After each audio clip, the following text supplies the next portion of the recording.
time to play Pathfinder. Okay.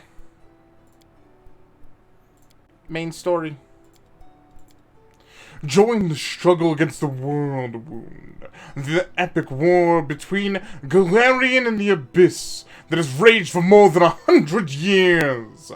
Up to now, the Crusader armies have barely managed to curb the overwhelming enemy forces, but not for much longer. The Demon Lords are prepared to strike a decisive blow.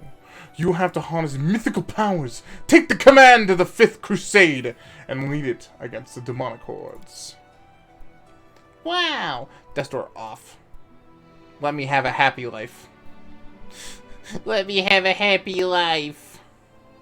Cool. That's the whole plan. Alright. Custom character. You guys kind of knew this was coming.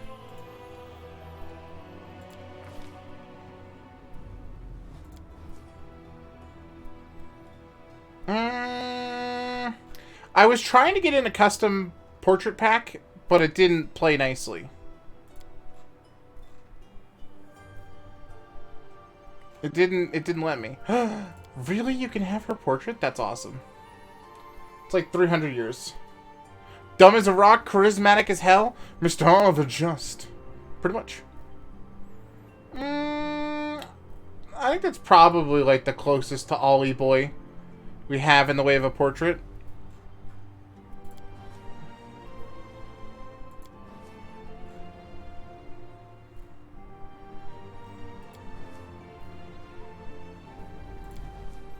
I mean, that's still got like the rugged kind of vibe. I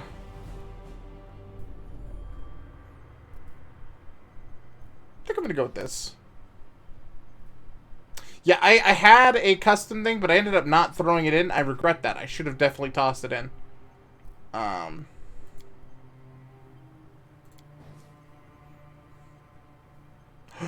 Open portraits. Hold on.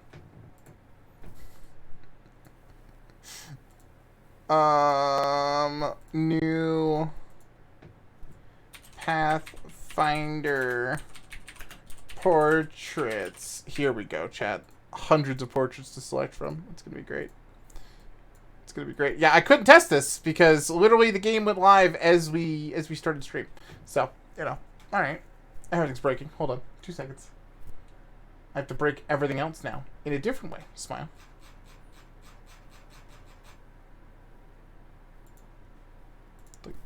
Cool.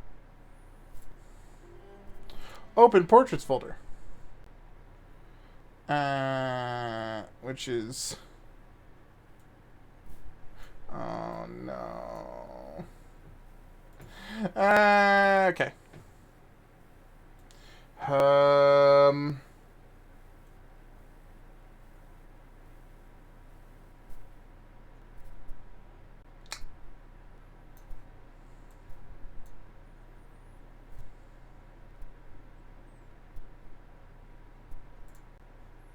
Cool.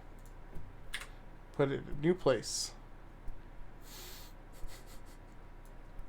This is going to be really interesting to see how hard I crash this game here in a second. So, you Wabbit, welcome. Hope you're doing well. Yeah.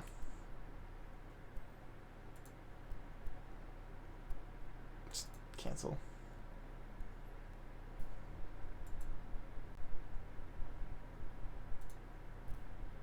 No, not all transfers. Just those transfers. Why, game?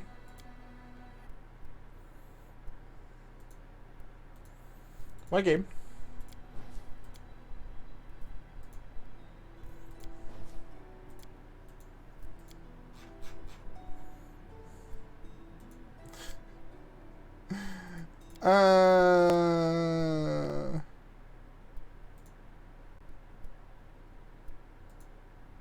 No, really, it doesn't like this. Okay. Hold on. Open the portraits folder. Cool. Now I'm going to close the game because the game being open is making it freak out about this. So of course we're breaking it in typical fashion. This is nothing new.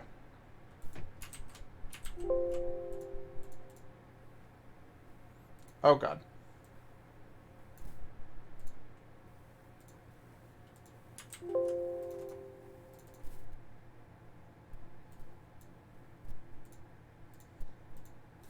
Okay. Distract here. Just make this go away. Transfer needs to go away.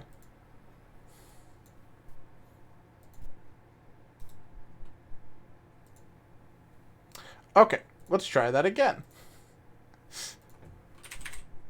I'm literally fighting every way I can to break everything we can today. Very professional.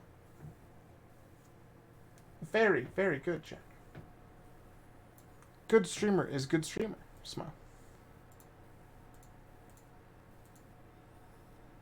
Game show? Okay.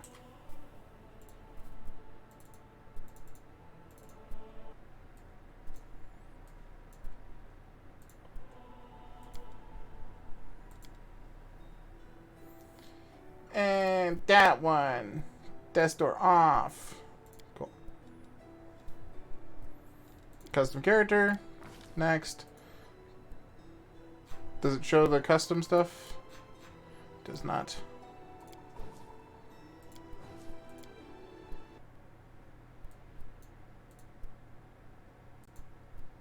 Wow, none of them saved again. Huh, you don't say. Okay. Well, screw that then.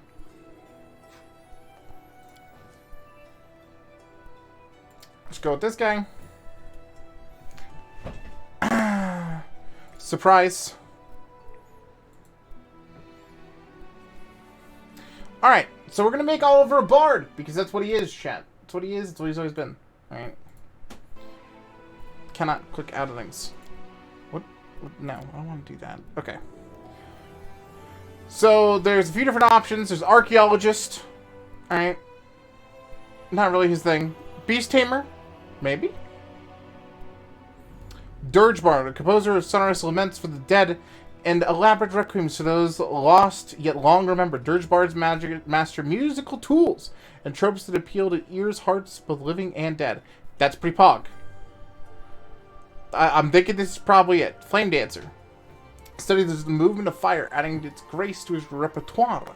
He seeks truth in the fire's burning essence. He uses performance to unleash power or fire against those who dare oppose him. Alright. Thundercaller. Probably not. Tranquil Whisper. I think Dirge Bard is the correct option. It's got some inspiration. Haunted Eyes, which gives bonus saves against fear, curses, deaths, and necromantic effects. Secrets of the Grave, which allows us to come up... It is doing it. Okay, hold on, chat. I gotta break things again. Allows us to command undead and other stuff. And yeah, I think this is probably it. Dirge of Doom. Just causes dread. He's the Dread Bard. Alright. Let's see.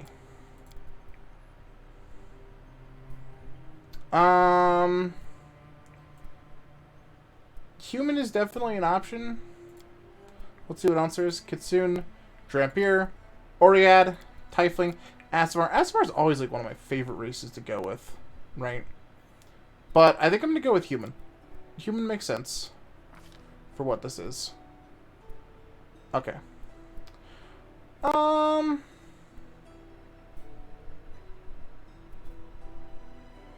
Let's see here. Craftsman, Noble, no background, Omega Lol, Oblate, Regional, Scholar, Street Urchin, Wanderer, Warrior. Wanderer seems pretty good. Hunter would be pretty much exactly what I would expect. That Regional, maybe.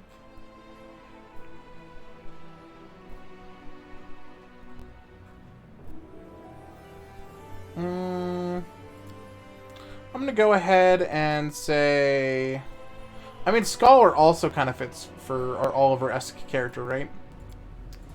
I think I'm going to go with Wanderer, though, and then Hunter. Bros had to hunt quite a bit in order to get by. What's up, Vincent? How you doing?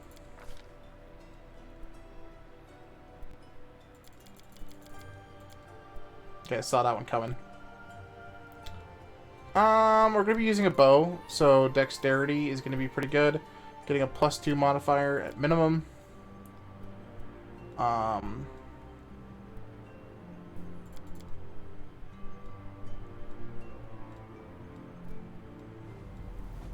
We'll give him a little bit of wisdom and int, because wisdom does go off of it.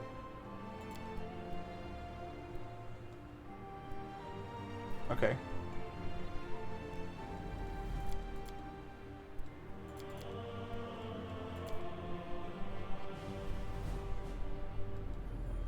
Oh, you just took those points from... What? Racial bonus in the charisma, thank you.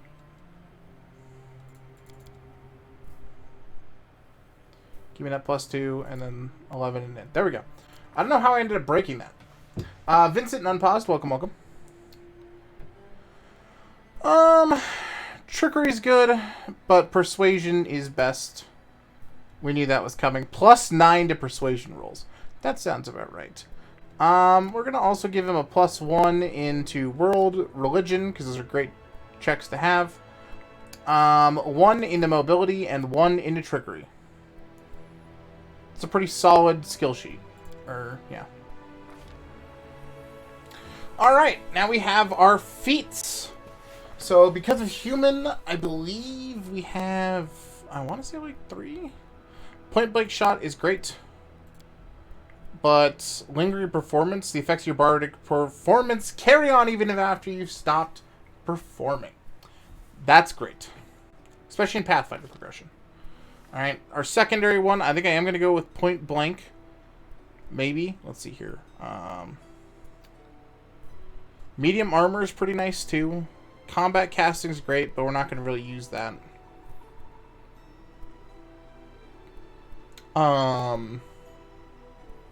Deceitful makes our Persuasion go through the fucking roof. So, that sounds good. Alright. So, these are our spells. Are these level 1s or cantrips?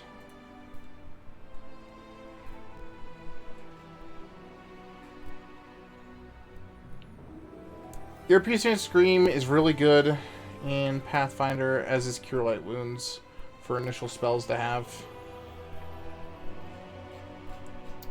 Saren Ray is pretty solid when it comes down to gods, but I don't feel like that would be his.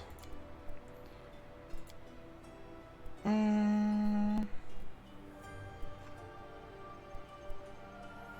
mean, maybe. Because you can get away with, like, being chaotic neutral with Kalistra.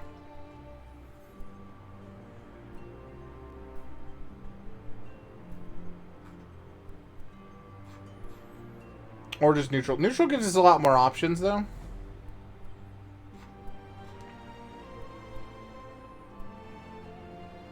So I think I will stick with her. She fits a lot, right? So Kalistra is known as the Savored Sting and the Unquenchable Fire. She's the goddess of lust and revenge. She takes on the many faces and guises. She's held in especially high regard by elves, who often identify with her mercurial moods and changeable nature. A prophet deity? Pretty much. Like, I know that there is some. Let's see here. There's alcohol. He's a bard. I mean, this one could be good too, right? Because Caden Kalian is, like, the god of alcohol.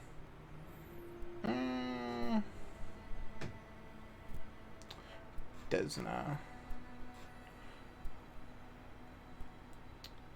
May Despair. Eternal Maiden.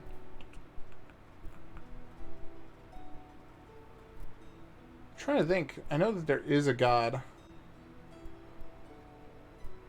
of, like, wealth. Is that Abadar? Protection travel. Abadar is also a good one.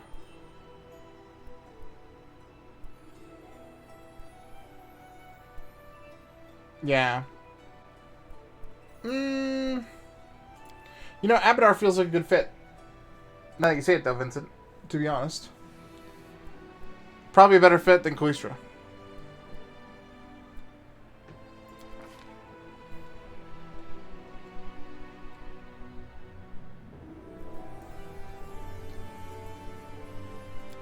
That puts me in the lawful category, though. versus Kalistra, which gets me into chaotic neutral. Which is really good. I like the idea of being a little scummy. Alright, so that one's probably alright.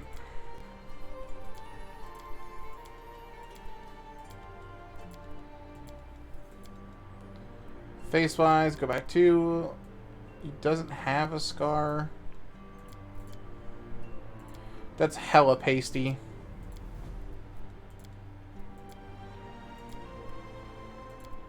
Guess this is closest.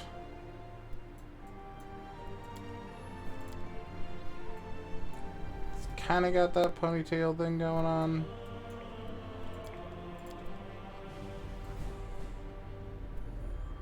There we go. His hair is like a brown. Primary color would probably be like red. Secondary color would be, I want to say it was like bluish. Fell on a pile of makeup? Hell no. There's no war paint on. A mere flesh wound. Time's not waiting. First come, first served. Damn, son! And off we go. That's what you get. Combat is adjourned. I'll take care of it. Let's shake a leg. Together we stand. We cannot be defeated. I feel faint. I lead. This will hurt. Don't know, don't care. Are you still here? Beautiful. We'll win this. Wanna? I can find better. I feel like Optimist is probably it. There's enough like sassy in there. Oliver Just. Oh boy, chat. What's his birthday? This is something I've never made, so I don't know. Chat, what do you think? I feel like he's probably like an autumn dude, right? So maybe like September 2nd is the date today. Why not that? September 2nd. Yeah, it's his birthday today, chat. Who'd have guessed? I'm into that. First come, first served. That is a pretty character sheet.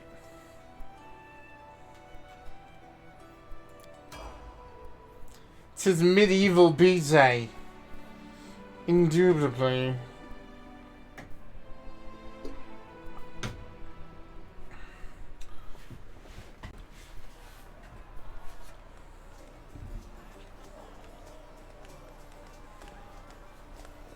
Ha!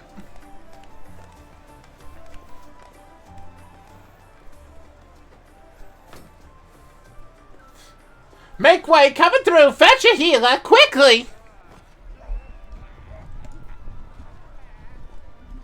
Hey, somebody! We got a wounded fighter. Can we get a healer over here? My, would you look at this? But why would you drag a wounded fighter into the middle of the festival square? Couldn't he be carted off somewhere else, like, oh, I don't know, an infirmary? Or an accommodating ditch?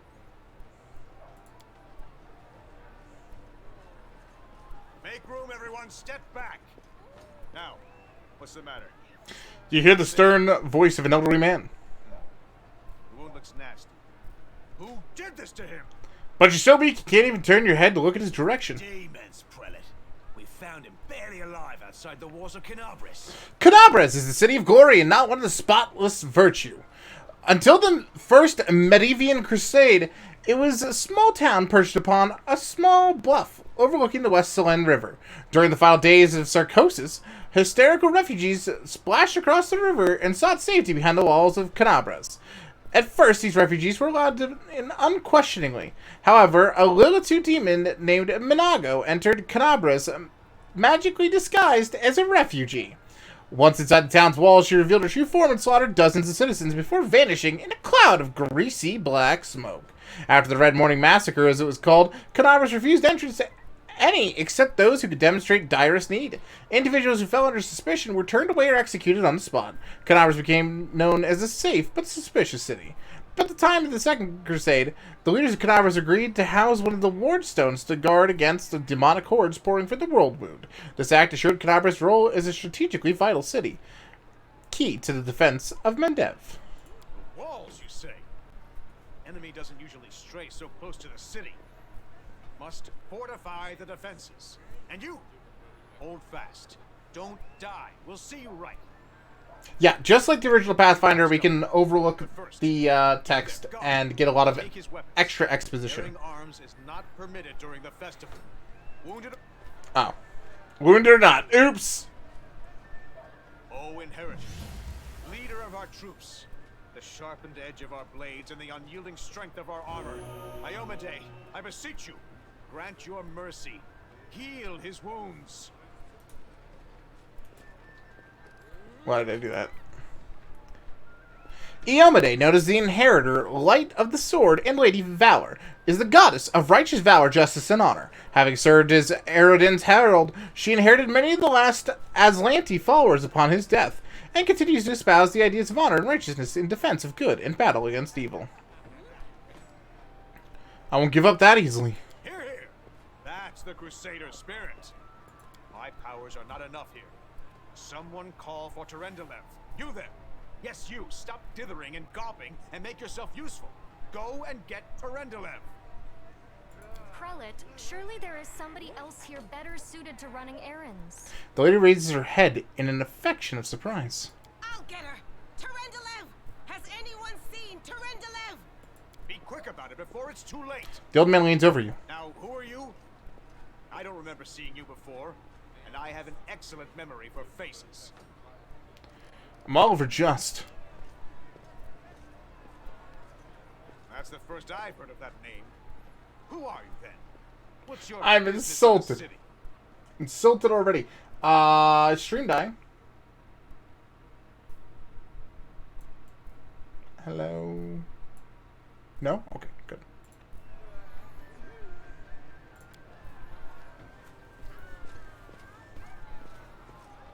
My dear prelate, please, for the sake of the festivities, stop interrogating this poor man.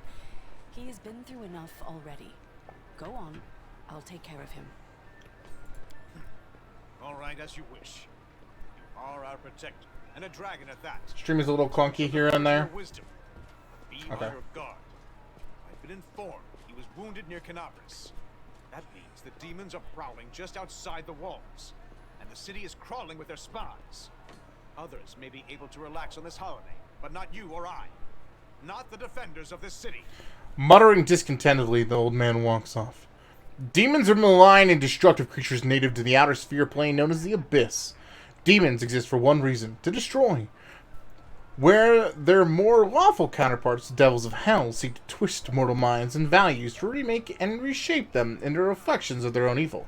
Demons seek only to maim, ruin, and feed. They recruit mortal life only in such cohort speed along the eventual destruction and of hope and goodness.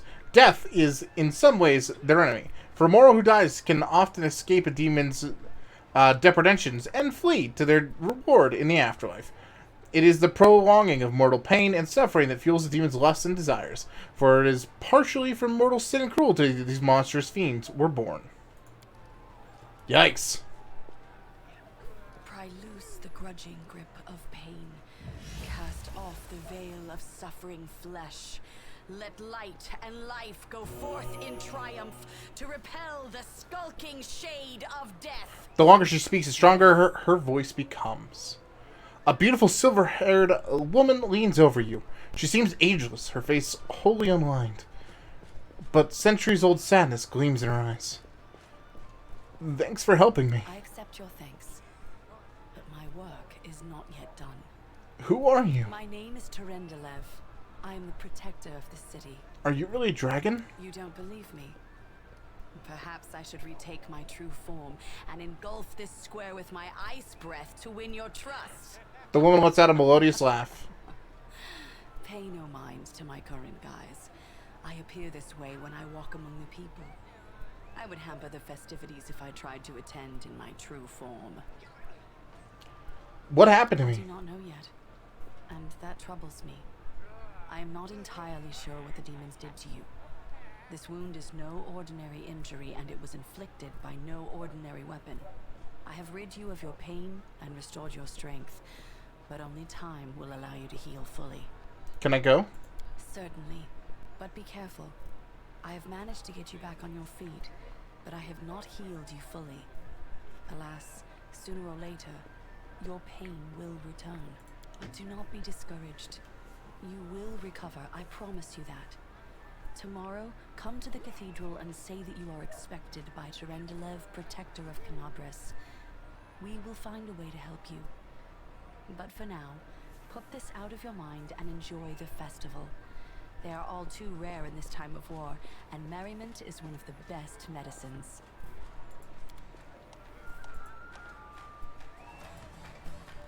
Cool.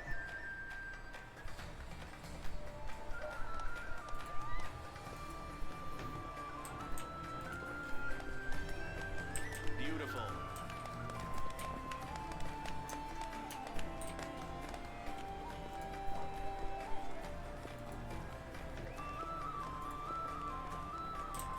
Strange wound. Cursed, perhaps? Let's ease your suffering.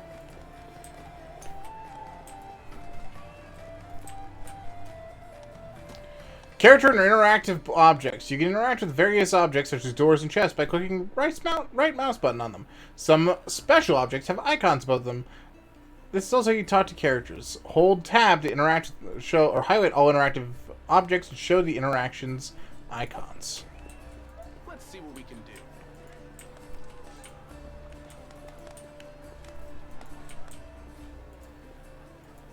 This guy's got a real name.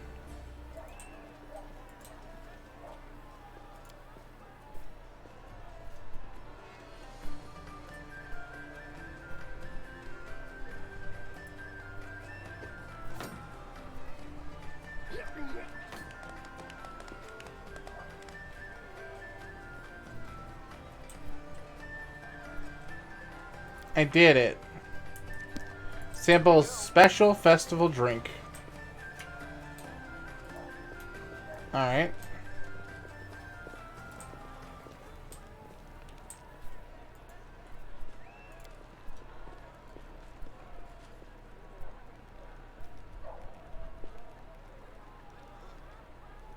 Get them Slurpees, chat.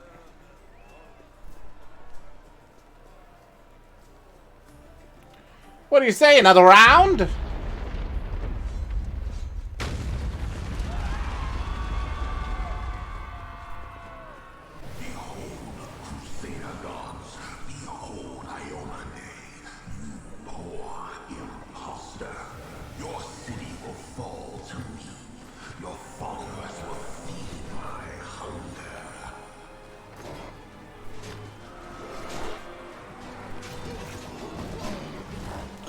That's a quick change.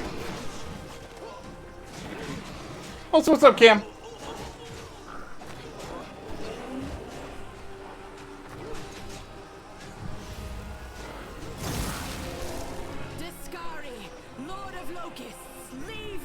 We're literally like 20 minutes in. And most of that was, you know, character customization. So we're not too far in yet.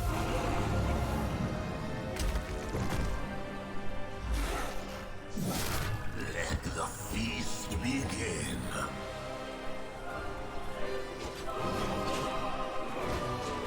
Oh, shit.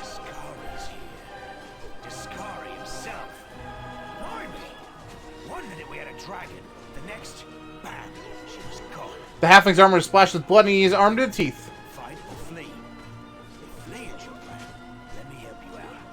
I've got a scroll here with a good protective spell. Okay, hold on, chat. I'm gonna also... I think V-Sync's on. And it's being jank. Why? That explains a lot. Alright. I've seen you somewhere before. You owe me your life. I'm the one who found you outside the walls and brought you inside to be healed. He looks you over. I see they patched you up. Good thing they did it before the attack, or else you'd have been done for. Who is Discari? You must have got a good drubbing around the head, brother. Discari's a demon lord, the most fearsome enemy of all Crusaders and all living things, come to think of it. The most powerful of the demons are unique demigods, rulers of the abyss. and with their own individual powers and abilities. These demon lords are known throughout the multiverse, and many cults worship them and their existence on the more material plane. The total number of demon lords is beyond knowing. Of the countless powerful demons who rule the various layers of the abyss, some are more widely known and worshipped. The most ambitious demon lord, and the only one to have attained full godhood, is Lamashtu, the mother of monsters. What's the situation in the city? Who knows? Everything's on fire, crashing down around our ears. The place is crawling with demons. Looks like a whole army attacked the city. We're sitting ducks. Care to lend me a weapon? I'll try to fight the demons. Sure thing. Here, take this. Best crossbow I've got. The person who made it said it can pierce the hide of a demon lord even. Good luck. Try not to get eaten now. The halfling's words are drowned out by a terrible rumbling and the rustling of countless tiny wings.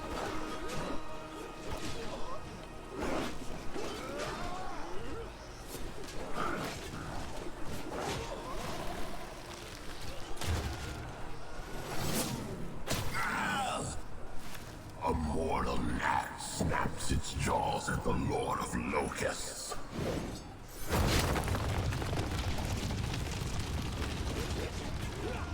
Behold, Iomade. Behold the death I sow. Well, Oliver's in deep shit.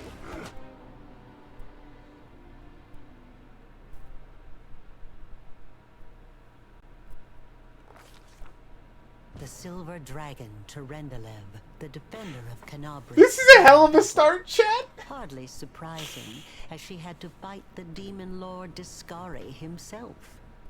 He willed the land to part and swallow all who dared to stand in his way. But the war was still far from over. Good morning, ground. Alright, so first off, we have a few different abilities. The first game wasn't slow, but this one, yeah, right? So we have Inspire Courage, Ear-Piercing Scream, Cure Light Wounds, and then Dismiss.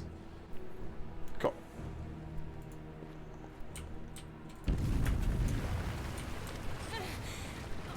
Holy mother of... A small woman with messy brown hair winces in pain. Uttering a stream of curses through clenched teeth, she's pinned to the ground by a couple weighty boulders. Hey, Yeah, they don't play around at all. You actually got pretty lucky. You fell down into a black hole. But at least you're not on your own. You've got a great companion. Everything's going to be just fine. Tell me something. Can you feel your legs? The young woman in knight's armor studies the rock intently, clearly trying to work out how to move them. I feel him all right. When say no to a little less feeling in him. My ankle's killing me, but my back seems to still be in one piece. My head, too. That's all that matters. Now, we're going to... Hey! Fancy meeting you down here. You're the one that Terendelev healed today, right? You aren't injured, are you? Will you help me get her out from under the boulders? Spotting you, the knight reaches for his sheathed weapon, but after scrutinizing your face momentarily, she raises her hand in greeting. All of my checks are 10, but let's go with... we don't have to rely on brute strength for this. I'll try to find something to use as a lever.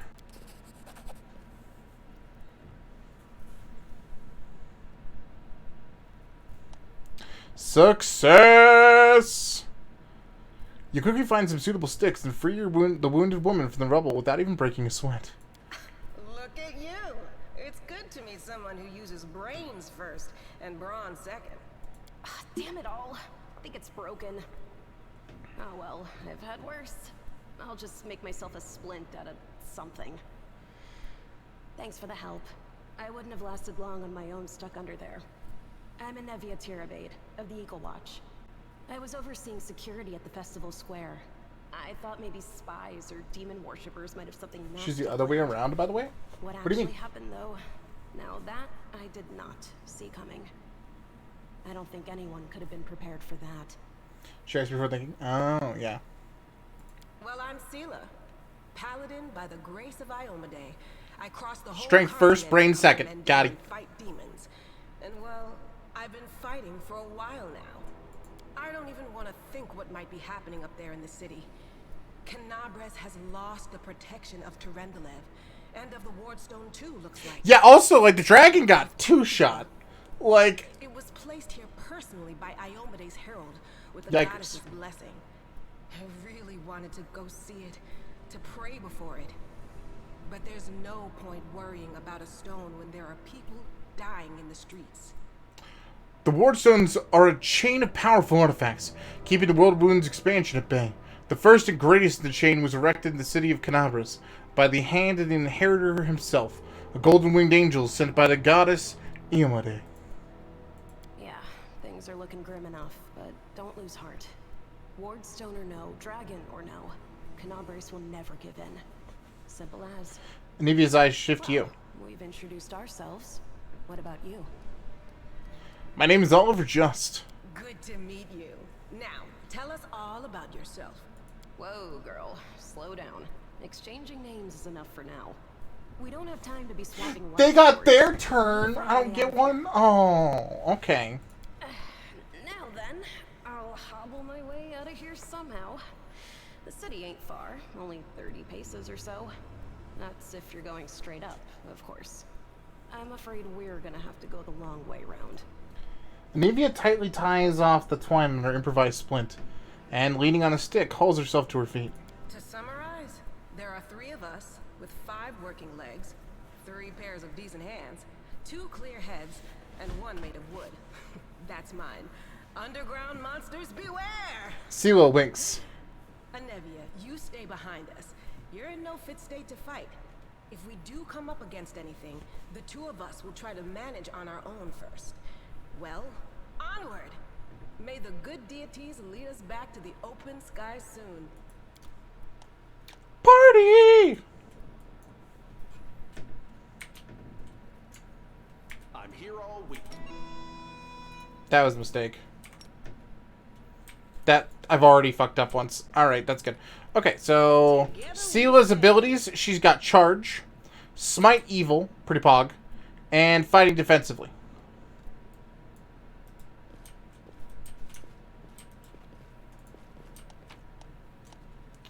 Loot. Alright. First things first. For some reason, I'm not equipped with my crossbow, which I totally should be. Okay. In her case, she's already got a sword, and she's got a longbow as well. Or short bow as well. Sorry.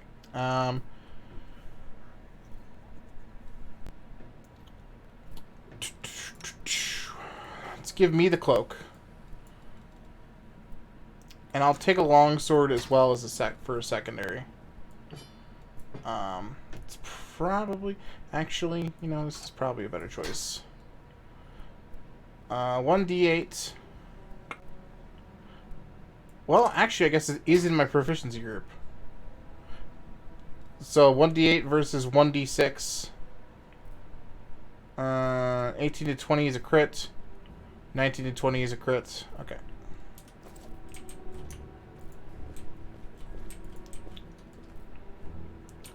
I don't think that I, in particular, am ready for that. For dual wielding. It's not how our character's built. We're still more range-based. With the occasional magical ability. Who's there? The fine apparel of this young half-elf woman is torn and stained with blood, dust, and dirt. However, she holds herself with such dignity that you would be forgiven for thinking you were at a high society party, not in the dank catacombs under the city. Her fingers grip her rapier hilt with confidence, ready to draw it at a moment's notice. As her feet lies a dead body, so mutilated that at first glance it's hard to tell if it's animal or human. Relax, friend. We're not demons or cultists. Don't poke my eye out with that thing, alright? We fell down here during the attack. I'm Sela, that's Anevia, and this is our new friend. Oliver Just! Looking for a way back to the surface. Really? I'm so ever glad to hear it. Allow me to introduce myself. I am Camellia. I was also in the square when... I can scarcely believe it. How did all those demons get into the city? I thought, naively it now seems, that the Wardstone protected us from attack. And Terendelev, I can't wrap my head around it. Not many could withstand a strike from a demon lord, not even Terendelev. I can't argue with that. We're fortunate to be alive, albeit underground. Discari himself has come to Canabras. There's no mistaking that ugly mug. Durendalev tried to fight him, but what could she do against a near deity? Even the Wardstone was no help. Our city used to be protected by powerful forces, but now... Anavia shakes her hand. We've seen how powerless they truly are. Henceforth, we shall have no one but ourselves to rely on, I suppose. What happened to the poor man? Who is he? I don't know. He must have been in the square when disaster struck. I tried to revive him, but he was already dead, sadly. He didn't get these wounds from the fall. Be on your guard. Whatever killed him likely hasn't gone far. Hang on. Welcome back. I think I know him. His name's Aravashniel, the egghead from the library. He was a good lad, even if he was kind of stuck up. May his soul rest in peace. Tell me about yourself. Who am I? Just an ordinary citizen who decided to take a stroll through the square on the day of the festival. But that's not what you wish to know, is it? You most likely wish to know whether I'll be a burden should you ask me to join your group. No need to worry about that. I can assure you that I am skilled with a rapier, and I also possess some knowledge of magic. She touches the polished snake skull amulet that hangs around her neck. Do you want to join us? Certainly. Survivors should stick together. It's only sensible. Who knows what else could be prowling about in these caves? We need to keep moving. There must be a way back to the surface somewhere around here. That's right. It would be the height of foolishness to survive a demon attack only to perish under a pile of rubble. Let's see if this poor bloke has anything useful on him. Not to sound like a heartless brigand or nothing, but we kinda need all the supplies we can get right now. That's a fair point. Cure light wounds. I know how to use that. Thank you. I'll watch your back.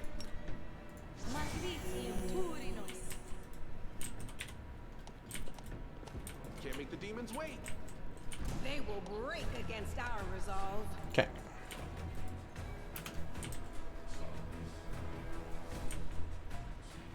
I got this. The Inheritor, guide my blade. I'll cut you wide open. Not going to use any abilities yet. Okay.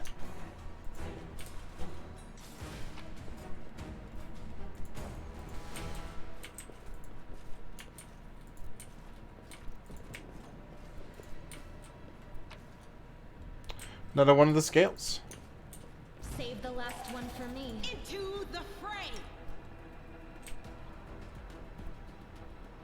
Damn you! Are you still here?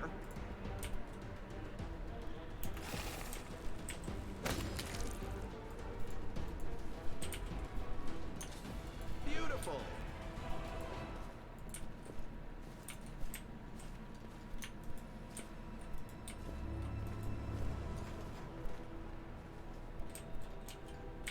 What's on your mind? Rely on me. We'll win this, one way or the A other. bright future awaits us.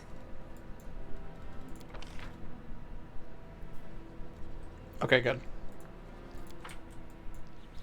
The spirits demand your blood. You are today's sacrifice. Go for their hearts.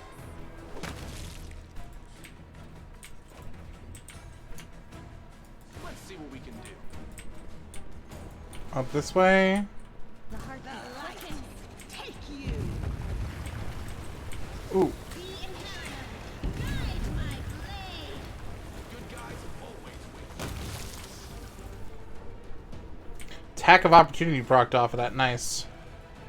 Alright, flame tongue and then some rainbow quartz. So this is to make some potions or scribe scrolls. And this is just for cooking when we rest. F5.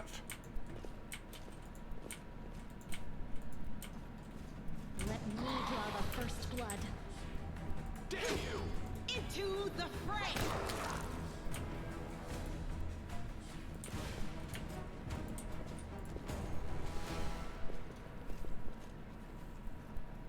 No, I can't just walk away. It's got to be here somewhere. You struggle to make the man's features in the gloom. As soon as he steps into the circle of light, however, you realize you've never encountered a creature like this before. The stranger looks like the work of a vivisectionist who attempted to stitch together a lizard and a man. The man assesses you and freezes. The curling horn protruding from his head casts a malevolent shadow on the cave wall. Lan, did you find it? Who is that? The one looks as strange as your companion, like a cross between a cat and a spider. When she catches sight of you, she immediately drops into a fighting stance. Her movements reveal the lethal grace of a wild predator. The do-gooders here to save our mongrel souls, no doubt. Wait. They might know what's going on up there. Demons are laying waste to Canabras. If things are as bad as you say, then we all have to hurry. You didn't come from the direction of the shield maze. Damn it. I couldn't care less about what's happening on the surface, but the maze. I realize that you guys have your own troubles, but we need to be in Canabras. People are dying up there. Please, show us the way out. What is this place? This is the hall where we remember the glory of our forebears. Sorry about the mess. It doesn't usually look like this, trust me. Sometimes we even wipe the dust off the exhibits. This is where the relics of the First Crusaders are displayed. Our lives are short. Our glories are quickly forgotten. But this place helps us to remember that we are just as worthy as anyone else. And that our lives are not lived in vain. The First Crusaders? You've been down here that long? That's crazy. Who are you, Typhons? Tieflings are the descendants of people who sullied themselves by mating with demons. Our ancestors would never sink that low. We are the Underground Crusaders, the children of the Crusade's finest. Sadly, Underground Crusaders is a bit of a mouthful, so people usually just call us mongrels. You just love repeating that, don't you, Lan? Mongrels. That's what the Uplanders call us. But we call ourselves Neathers. No matter what you call us, it's not gonna stop our horns, hooves, or tails from growing. I've never heard of Underground Crusaders before. In Canabras, they're called mongrels. People say that they come up to the surface at night and eat anyone foolish enough to wander alone after midnight. To tell you the truth, I thought you guys were just a tale to tell kids at night. That's human gratitude for you. Our forefathers suffered the consequences of demonic corruption, all to protect Mendev and Golarion. And for what? So we could become monsters used to frighten children. Mendev. The nation of Mendev is a land defined by its conflict with the Abyssal Forces, unheard of anywhere else on Golarion. The people of this beleaguered land are locked in a constant struggle against the Worldwood, the demonic rift that lies beyond its western border. Golarion. The planet Golarion orbits a yellow sun in the far reaches of the material plane, third of 11 in orbit. This blue planet contains vast oceans and lush green lands, and is the perfect environment for countless cultures. Indeed, Golarion is the most populous planet in the solar system. Its innate hospitable, there we go, got it, and life-sustaining environment is presumably the work of the gods. So astronomers refer to Golarion as a child. Astronomers of other planets, however, often refer to Golarion as the Cage, in reference to its cosmic role in the prison of the mad god Ravagug, who lies bound at the world's core. Every mongrel has their own take on it. Our chief, for example, thinks of us as something like a reserve military force.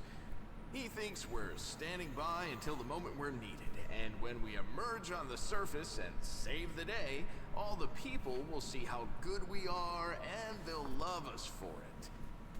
Yeah, he leaves that last part out when he talks about it, of course, but it's easy enough to read between the lines. What are you doing here? That's none of your bit. We're looking for a holy sword. It was here, in the center, sticking out of a rock. Land The France. sooner we find it, the better. Some kids from our tribe took off for the shield maze. They figured it had collapsed, and now it's their time to go up to the surface, like all the legends foretold. Except they don't have a clue what's waiting for them up there. They're not fighters. And Saul, the chief of our tribe, is dead set against it. He says that now isn't the time for the underground Crusaders to take up arms. If we get the Holy Sword, we might be able to change the chief's mind.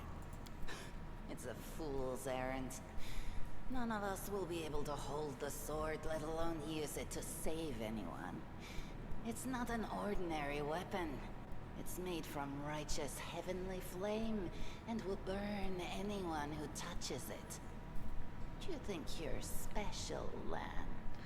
Heaven is a plane in the outer sphere, a realm of pure righteousness, where the forces of good gather to aid those on less virtuous planes and help worthy souls find rest. Though inconceivably large, it appears to most viewers as a mountain with a mysteriously floating peak. Heaven residents see law and goodness as largely the same force. Order is the greatest good, and goodness is the greatest order. They recognize the good intentions of Azadas of Elysium, but view them as misguided children. Similarly, they oppose the lawful forces, evil forces of hell, but credit them with intelligence and believe they can be at least reasoned into truces and stalemates, and perhaps even redeemed. I'll pick it up with my teeth and tie it to my hand if I have to. It doesn't matter. An angel's sword and a troop of stalwart mongrels will be able to work a minor miracle. He chuckles. Speaking of which, you're still here, Wendu, which means that deep down, you know it's possible. Angels are a group of altruistic celestials native to all three upper planes, Nirvana, Heaven, and Elysium. They represent all the multiple interpretations of goodness. The eldest angels were one of the first creations of the primordial deities of good, making them one of the oldest races in the great beyond. And they were trained as celestial guardians and servants from birth. Most of the creators to this day. Most angels in modern times come from the ascended good mortal souls, rather than divine or direct divine creation. Sometimes these souls even retain aspects of their mortal forms. Maze, does it really lead to the surface? Yes.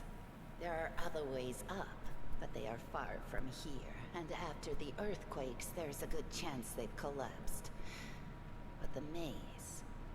There's a legend among our people that when the walls of the maze fall, that will be a signal for us, the underground Crusaders, that the time has come to go up to the surface and fight the demons in the final confrontation.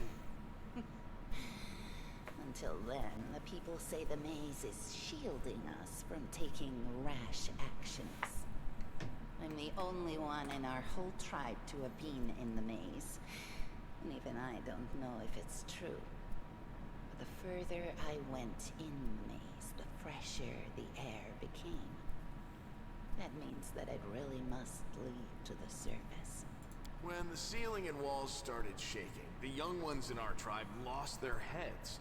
They figured the maze was going to collapse, so it was time to go up to the surface. They grabbed whatever weapons were on hand and ran off toward the maze. His eyes are filled with genuine concern. The maze is no longer a danger to them. They've been listening to Wendwog too much. Don't try to blame this on me. Yes, I told them that our people are capable of making our way through the maze. In the future. But I always told them to wait until I had made a map of all the maze's dangers. I warned them 100 times. But it was no use. My words just went in one ear and out the other. A holy sword of flame. How did it wind up down here? It came here with its owner. A long time ago. 50,000 gongs to be precise. 70 years ago, in Uplander time. 50,000 gongs ago, our forebears found a dead angel here, along with the bodies of his comrades. The tribe gave them a dignified burial, and they were laid to rest with their weapons. But the flaming angelic sword was stuck in a rock, and no one was able to pull it out. It burned to the touch, like real fire. So the rock was placed over the angel's grave. It should be here somewhere. Maybe the angel will dig himself out and find the sword for us. That might be our best shot in this chaos. Lan, watch your tongue. We'll find the sword faster if we work together. I'll help you. Thanks. An extra pair of eyes can only help. This sword will be easy enough to spot. It looks, sorty. Help us, and in return, we'll get you out of here. Now we're talking. Let's get to work. It's a good thing we all bumped into each other, isn't it? What, you want to find the sword quickly so the underground monsters bring you back to the surface? So be it.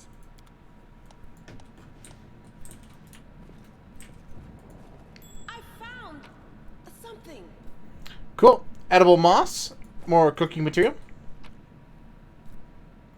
Copper ring. Should I?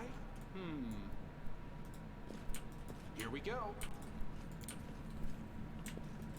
What's that Hey, there? what is that? Heck yeah. More loot. NM2020, welcome to the stream. Hope you're doing well. I can handle it.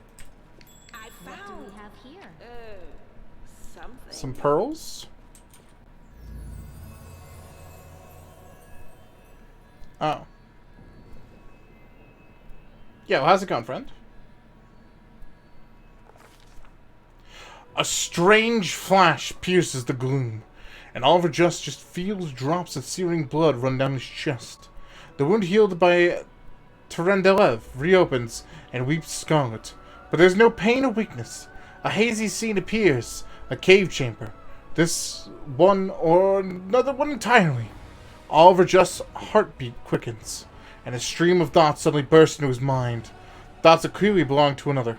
Treachery! They betrayed me, trapped me, and stabbed me in the back. My trusted allies, my treasured friends, the people I swore to protect, the people for whom I descended from heaven and came to this turbulent mortal world. There they are up ahead in the gloom of the cave. What are they waiting for? Are they afraid to draw any closer? Do they believe that I am about to die for the traitor's blows? Next to me, a quiet moan. A girl with golden braids lies on a rock, clutching her slashed side. She refuses to join the traitors, and I paid dearly for it. I have tried to run, but I will not. Whilst I have strength, I must. While recognizing the foreign origin of these thoughts, Oliver just intuits he can control them somehow. Let's try to heal the wounded girl. Yo, what up, Bob? A spark of healing magic illuminates for the eerie, murky scene before Oliver Just. The wounded girl opens her eyes and whispers, Lariel, you said that everything was going to change soon. You said that you and the other warriors of heaven would be leaving us on a grand mission to stop the demons forever. At Fob Deep. Is that true? Yo! Thanks for that support, dude. Do I? Much appreciated, The frenzy of foreign thoughts comes faster and faster, like a rushing river, and images flash by one another. The priestess in colorful robes observing the stars. A young female paladin praying. I said Ayo, raised fist, raised fist, raised fist. Ayo! A majestic, golden-winged angel, gazing into the distance. His face covered by a helmet, but his voice ringing clear. Only if you're willing and only if you're ready. There is no going back. Thanks for that support, dude. So appreciated. Do I? Then don't waste your strength healing me, the girl whispers. Your mission is more important. The voices. You take care. Is it near? All of them. All of them, chat. There in the vision. The darkness of the cave stirs into motion. Something massive appears from within the depths. A vague shadow, an outline, a nightmare come to life. A wave of odious chirping and rustling emanates from the shadow, and the sound piercing like hot irons lancing through flesh and bone. The traitors fall to their knees before the shadow in reverent ecstasy, and the wounded girl thrashes in her death throes. The yawning chest wound burns white hot. Oliver Just's head pounds with pain, and it is no longer clear whose pain it is. The person called Lariel who sent his vision, or the one unlucky enough to receive it.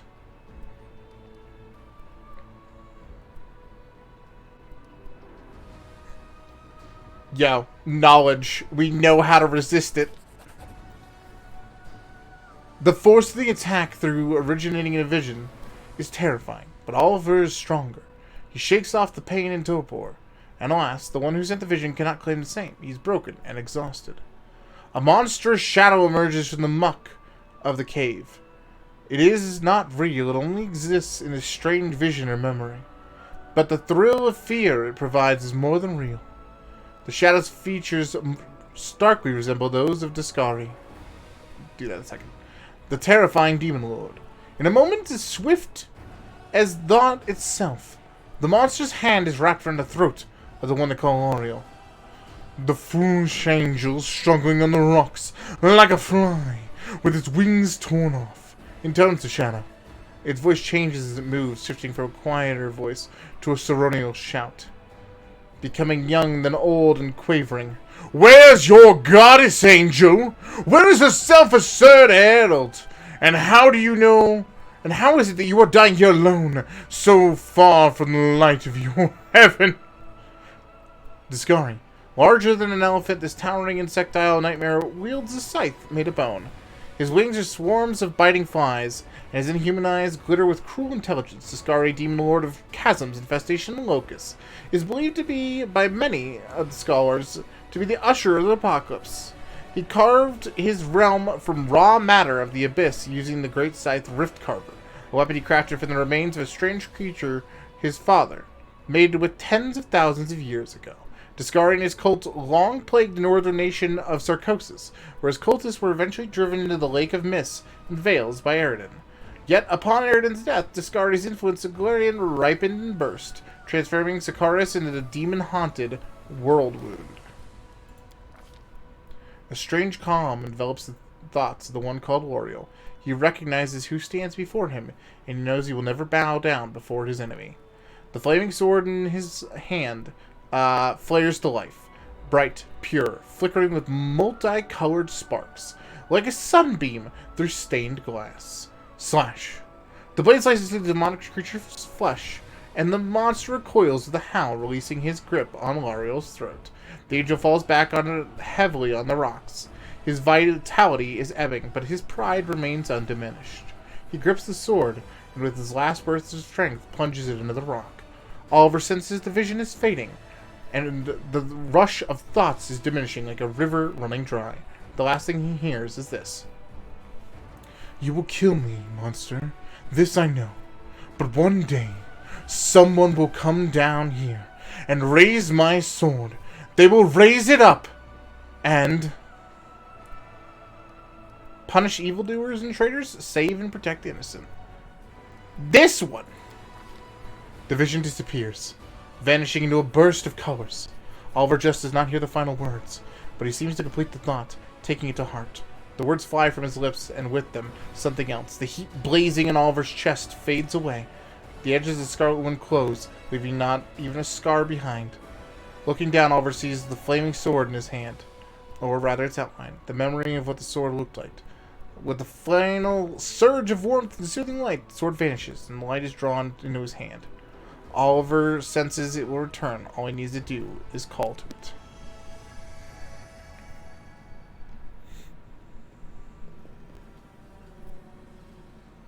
Hey, are you alright? You were kinda glowing just now. I'm special, chat. Celine kneels before the light, offering up a prayer to Modia. Imade, known as the Inheritor, lighted the sword and Lady of Valor as the goddess of righteous valor, justice, and honor. Having served as Erodian's herald, she inherited many of the last Azalante's followers upon his death. Continues to espouse the ideas of honor, righteousness, and in defense of good in the battle against evil. That was it. The light of heaven. But how? What did you do with it? Where did it go? I think I saw the memories of Lariel, the angel who died here. Lariel? That really was Lariel? The angel from the legends. The ancestors even got his name right on the gravestone. The chief will be thrilled. You. Thousands of gongs, and no one's been able to touch it. And now you, an ordinary creature of flesh and blood, no different. Flesh and blood. Get the sword and now you're just odd. Mean Gordy. Also, what's up, Quinn? Now, Wentawag, don't be a sore loser. He is clearly different from us. The sword appeared before him, along with the angel's name and all that other stuff. Because he doesn't carry our mongrel taint. Heaven doesn't. This is live, Quinn. This is live.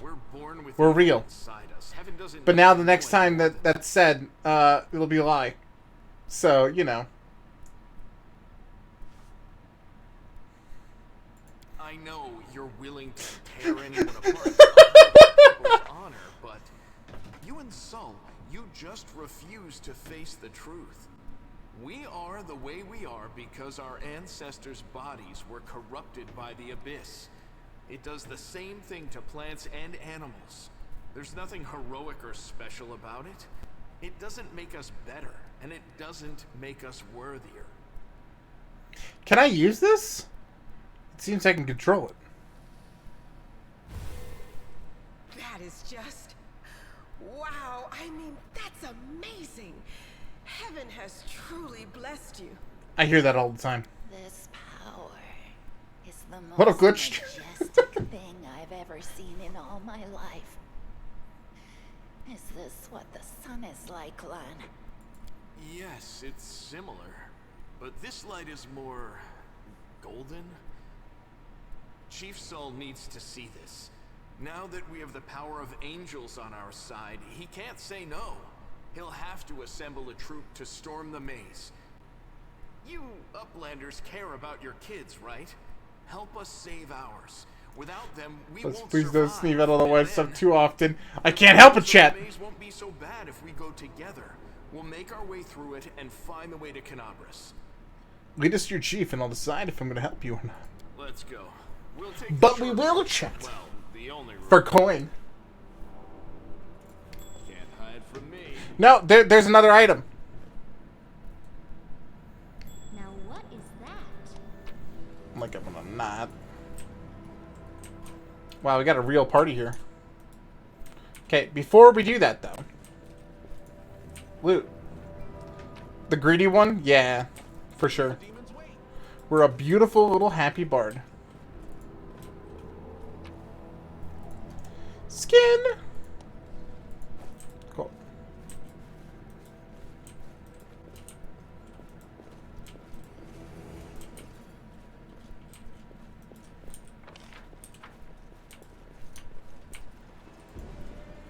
Awesome. Also, while I'm here, is the sword in my inventory? It's not. Okay.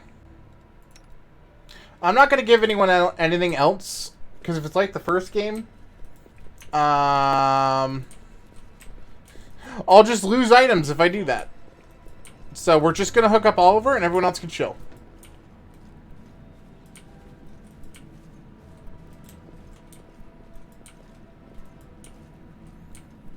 Because I'm calling it right now, someone's going to betray us. 'Tis the nature of the game, chat. Thanks, Lan. You're so awesome, Lan. Let's see what we can do. Do not fear. Do not waver. Are you still here? You've crossed the wrong mongrel. Still no reason for us not to just be blasting through.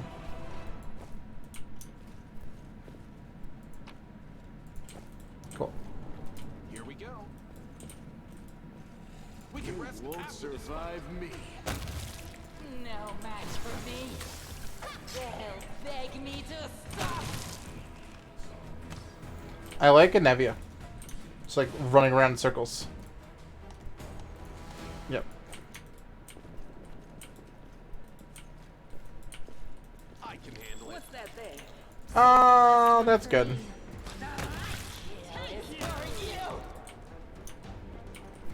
Alright, F5.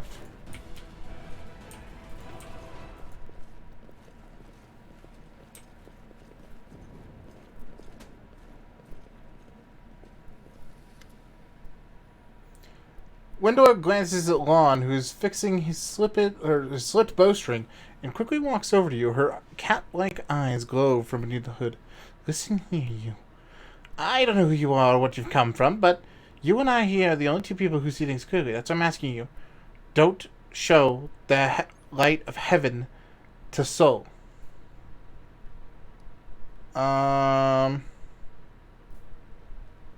you want to save the kids lost in the maze?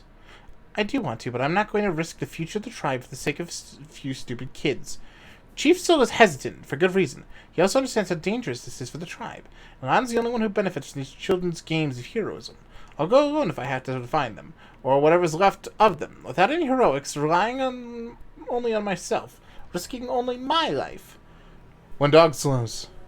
You and your friends, you can come with me. Perhaps you can make it to the end of the maze together and find a way out to the surface. Lon is sure the light should be shown to the Mongols. Lon. Wendog grimaces, and a guttural, husky snarl unfurls from her throat. He wants to play the hero.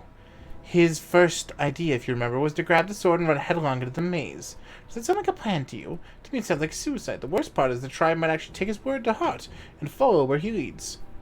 I thought you considered the Mongols to be great warriors. The descendants of great warriors. I believe that my people are worthy of greatness, that we are strong and can do many things. That's why we're chased down here. We scared people. But it's one thing to go hunting in the caves and another to fight in the shield maze. Wendog leans closer, her pupils dilating. I've been there. I've spent my whole life training so I can make it through all the way to the end. There were more of us trackers at the start. We were young and stupid.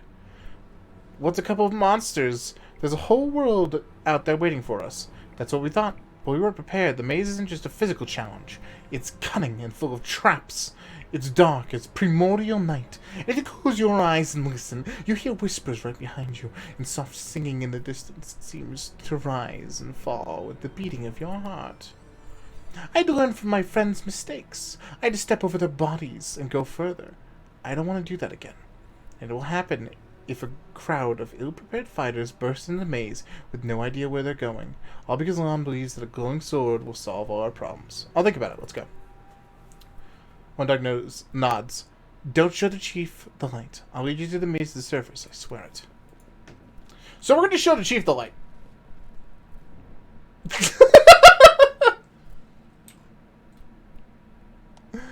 Leaving a location. We're not doing that yet. Thanks. Can't make the demons wait. Almost hosed me out of loot, game.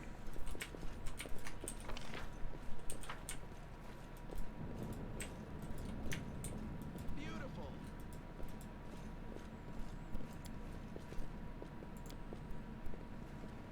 The mongrel did it.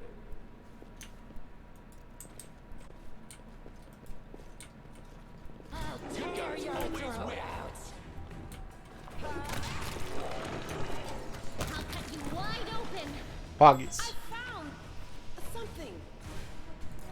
Wand of Cure Light Wounds.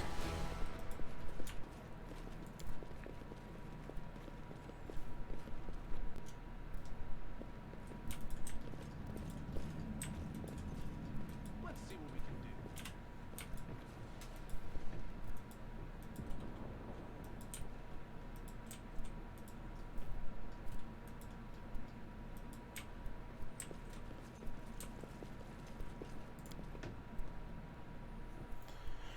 Cool. It's a dream come true, chat. Alright, let's see. This is the path.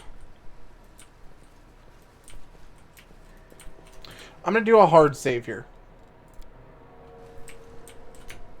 Here we go.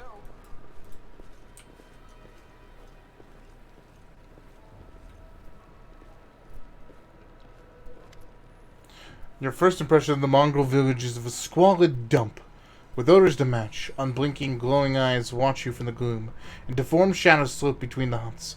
You see some mongrels gutting white eyeless fish, and others are repairing fishing nets. All the signs of a normal village life, but tense expectations hang in the air. A heavy-set, aged mongrel slowly shuffles his way towards you. The hair on his head growing in limp, wispy strands, and his face has a distinctly rat-like appearance, with pronounced teeth, and you hear a rattling sound in his chest with every breath he takes.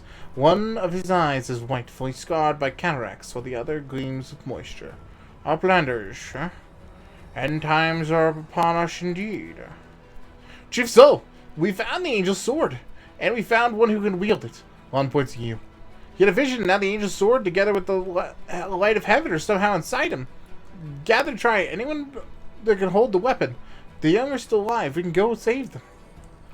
Soul raises his hand with the ragged, broken fingernails. Ah, man, always dreaming, always talking. You're too hasty for your own good. It's going to get you into trouble. Soul eyes you up and down. And up under with the light of heaven. That's too good for us. Our kind don't have good things happen. There's always a catch. Lan trusts people because he likes to believe. Isn't that right, Lan? I'm the chief. I don't work on faith. Show the light.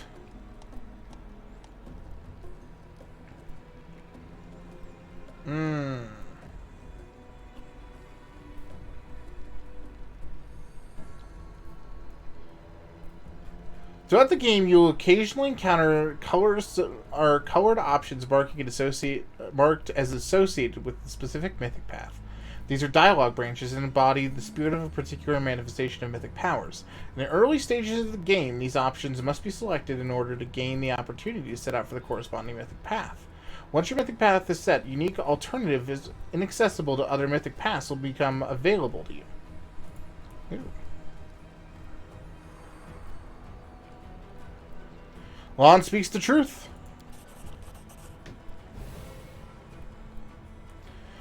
The heavenly flame flares to life at your unspoken command. Bright, pure, dancing with the multicolored sparks like a sunbeam passing through stained glass. The Mongols abandon their tasks and stare, transfixed. The light is bright, not blinding. It's warm, and its warmth is soul deep. I performed a lawful action. Syl was silent for a while, tears streaming down his wide, pale face. But the old man doesn't even care to wipe them. So it's true. The angel did not forsake us. No. He came back from the dead. He came to save our children. Lon gives you a nod of thanks. The scaled half of his face is indifferent, but the human half is visibly relieved, as if he wasn't sure all this time you'd support him. Wendig hisses at you like an angry cat. See these fishermen and these hunters, these husks of men and women? Their blood will be on your hands. With the blessings of angels, we will survive and help these young tribes. Idiot, you see a bright light, now you think that even the maze is no match for you? You always think the worst, Wendu.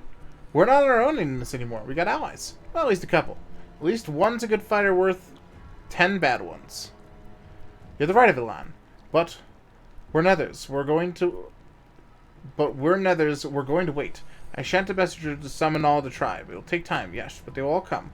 They'll all come for the light. Wait, Lan. Wait, Uplanders. Rest a while in one of our hutch. Our home is your home. Lan sighs. Alright, Chief. Understood.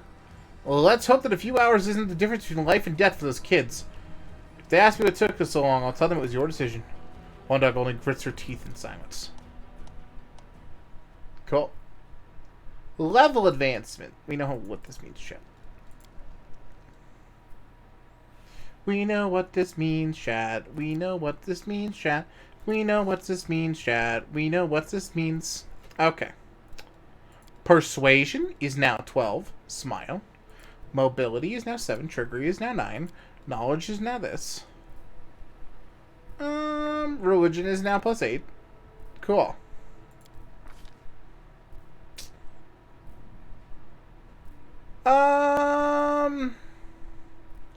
Terrain mastery is good, but weapon focus is going to be really good. Let's do a light crossbow.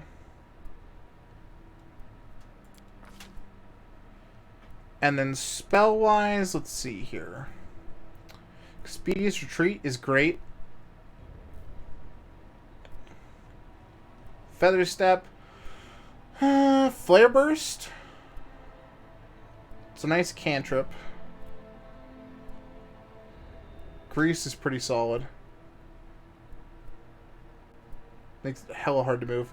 Conjuration, though, is probably the best path we could pick. It's going to get us some extra deep sea deeps. Cool. Paladin. No points to spend here. Weird. Do I not have... No, I don't want to automatically level at all, period. I just got an ability. That's it. I just got the lay on hands. Okay. Shaman Spirit Hunter. The points are automatically distributed, I guess. But we do get a different plant. Or a different spell. Ice Plant.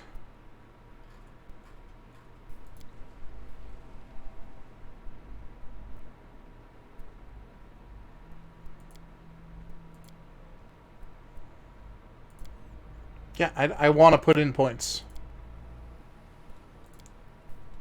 I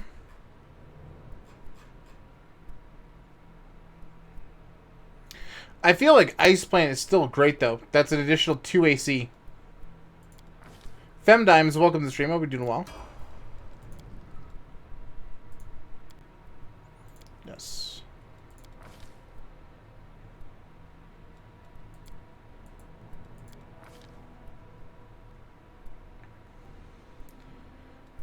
Precise Shot is definitely the next choice. I think that he has a longbow equipped right now. So let's go with that.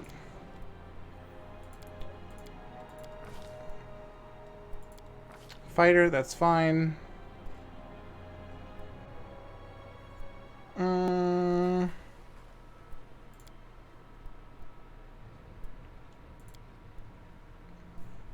Who is this? No. Who is this?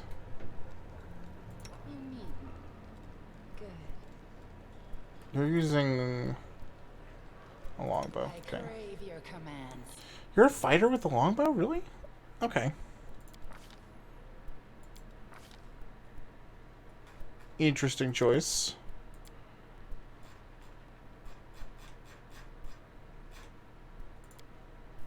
This is just going to get you a bonus on all attack rolls.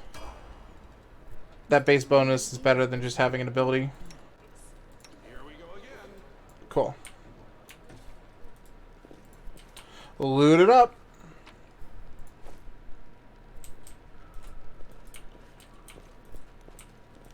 I can handle it. Another loot. F5 now that we're done with the dialogue.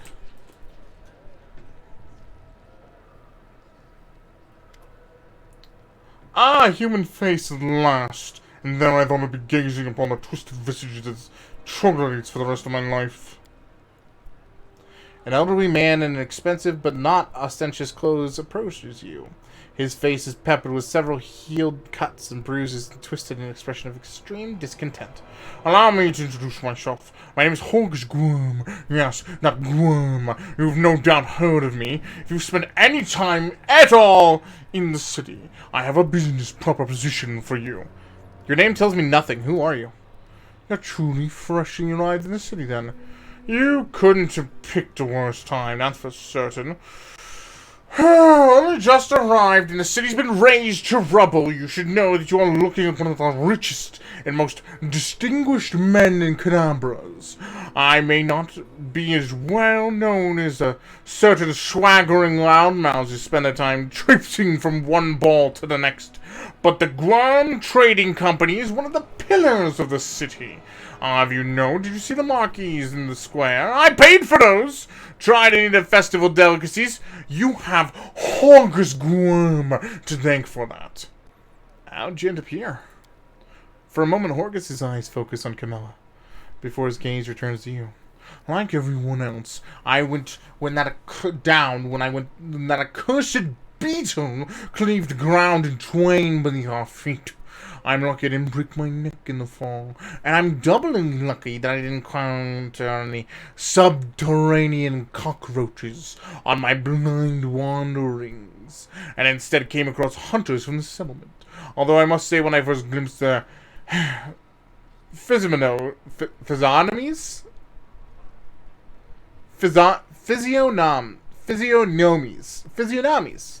that's the one. My knife flashed before my very eyes, but it turned out to be decent chaps. Frightening to look at, but able to keep a bargain. You don't speak very kindly of the Mongols, even though they saved your life. Pah! Words are for those people with hours to fritter away on pleasantries. Horgus Gwyrm speaks his mind, and he pays for his services rendered not with kind words but with hard coin. I gave the mongrels my dagger in exchange for their help. Its handles worth more than a whole village. Kind of business proposition. I don't know what is happening on the surface right now, but I'm determined to find out. You have no intention of seeing out the rest of your days in this village, I suspect. We must find a route back to the surface, to the city, if there's anything left of it. I don't know what good songs will do us in the dark hole like this. But people say the wandering troubadours can find their way out of any situation. I hope those are not just tall tales. You are strong, it will be no doubt be no trouble to you. But alas, I am not as fit as I once was. I can't go crawling about the caves playing in some scouts. My proposition is simple. Lead me back to the city and I shall pay you 1,000 gold coins. I suggest we help this man. It's good to have friends among the Counterbreast elite. 2,000.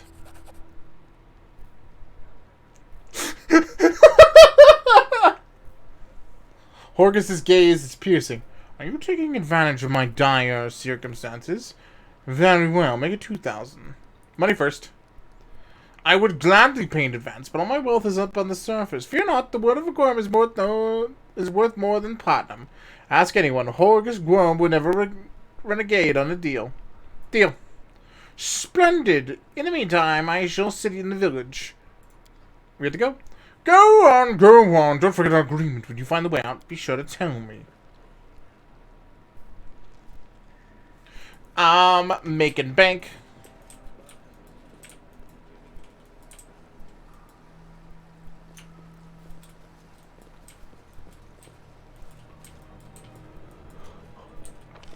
Okay, this way.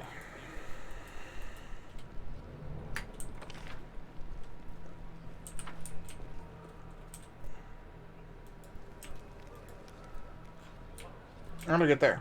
Through here? Yes, Queen.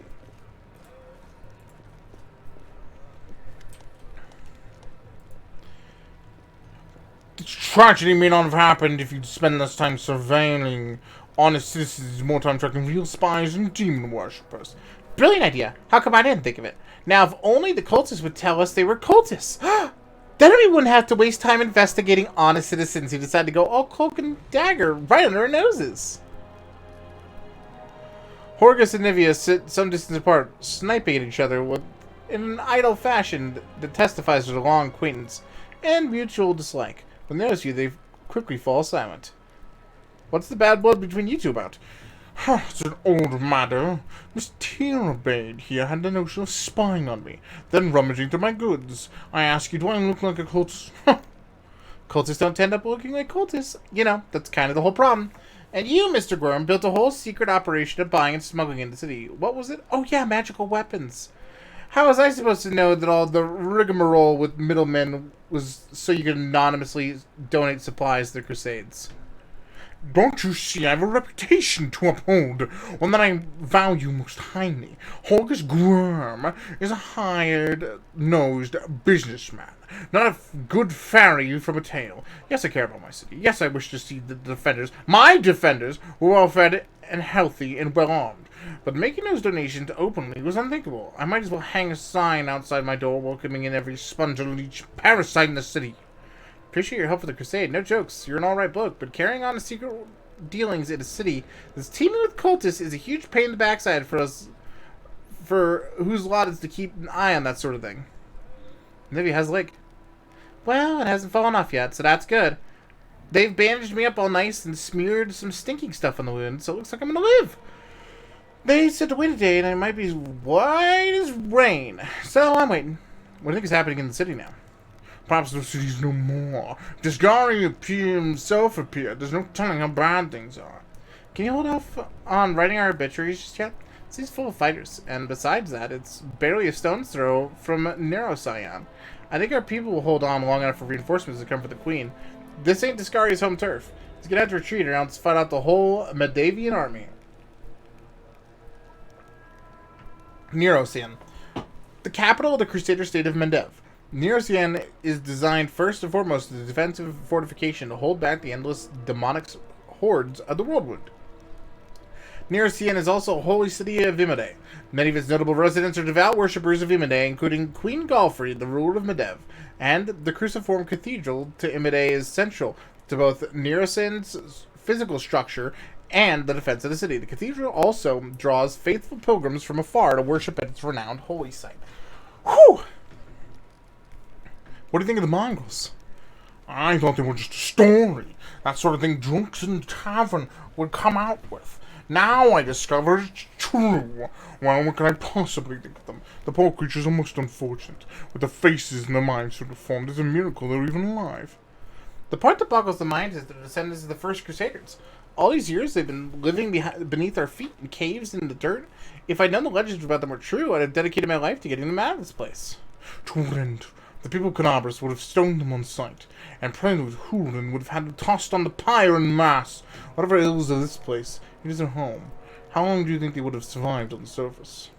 Horan. Canabras' famous prelude, Herlin Shapak, first gained the trust and admiration of the city's people by organizing inquisitions against suspected demon worshippers and witches. Horan and his force of elite witch hunters exposed dozens of cultists and spies, and it is said executed many more under the suspicion, but with no real proof. These events started the Third Crusade, widely accepted as the least effective and most self-destructive of the four Crusades. Still, Horan invoked respect and admiration in the populace, as well as fear, and agreed to guide the city as its prelate. What are you going to do back on the to get back on the surface? I'm going home. Last I know, I owned a very fine mansion, and I shall see if it's still standing or if now I'm homeless. I'm going to go find Erebeth. She's my wife and leader of the Eagle Watch. As long as she lives, she won't allow Canabras to fall. We have to go. Go on then, don't do it, darling. The sooner we're out of here, the more likely we are to find some people alive up there. Take care of yourself.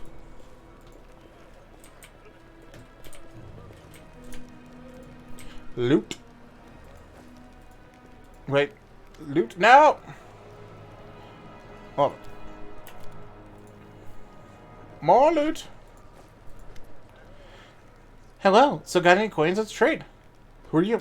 The people around me come in all sorts. Dire of the hoarder, dire of the coin, dire of the city girl. Wait, that's a bad thing. Ha! I trawl the caves, picking up all kinds of things from the surface that wash down here through your sewers. Trade all kinds of junk for food and clothes, but I only part with my best finds for coins. Got no coins? Forget what money is? Well, I got no use for you. If you want city goods, you need to pay for them with gold, like city folk. Why are you so eager to trade with me? Because all the people here know better than the animals now. Dire yells with surprising anger before becoming overwhelmed with a cough. Wiping our mouths, she continues. Our forefathers lived in the city like you. Our people loved to reminisce about armies, knights, and crusades. But I couldn't care less about that. Savages with clubs can fight a war. Only civilized folk can buy and sell. Alright, let's see what you got. Yo. That's pretty good.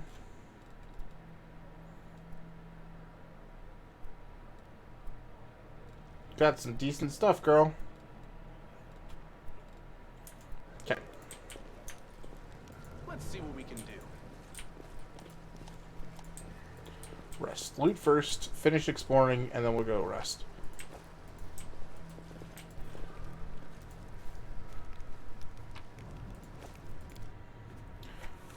Whew!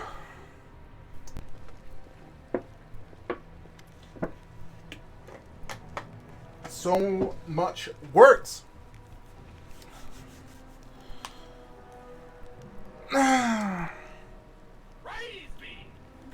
Yo, Caramella, thanks for that follow and welcome to the stream. Hope you're doing well. The message of return. The tribes are gathering at the entrance to the maze. Our people have already gone there. I've warned Anevia, and that old guy won't even acknowledge me. Take your time, there's no rush. The most important people will always show up late. Lon looks around. Everything's going to plan, but one thing's bothering me. One dog's gone. Of course she is. Of course she is. Yo, thanks for that support. Much appreciated. TY2Y. All the tribes? So a whole army is marching on the maze then?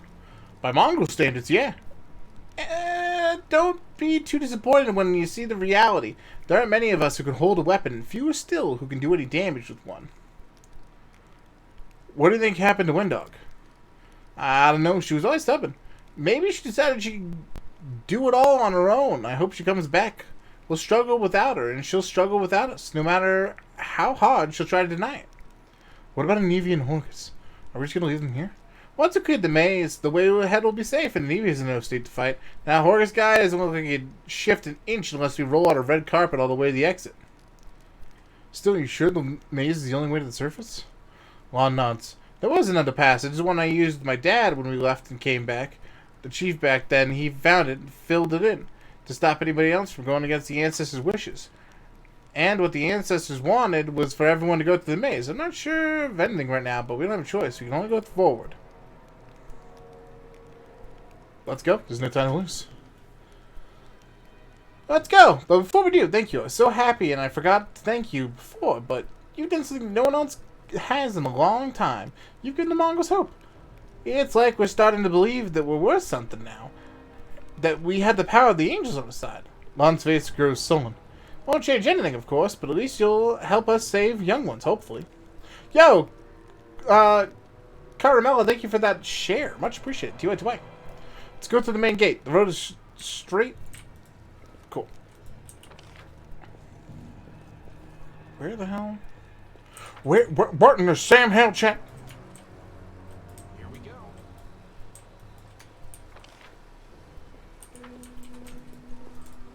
Ah.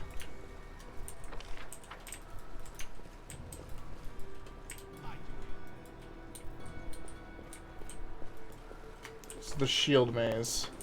There's another path over here. No.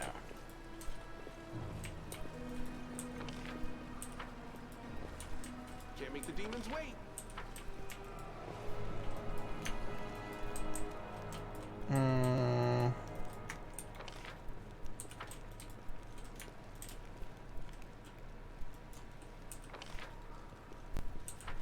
Beautiful.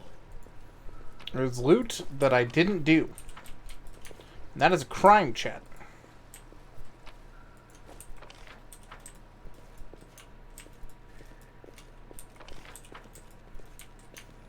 Y'all know me better than that.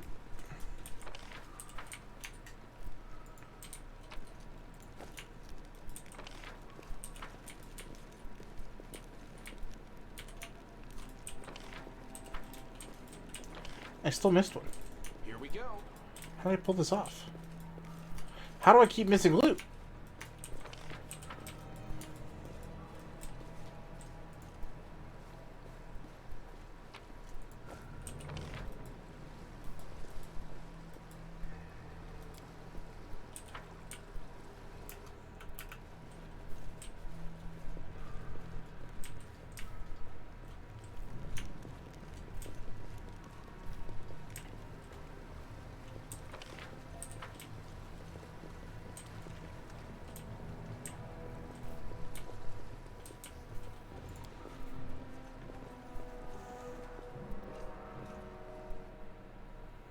Cool.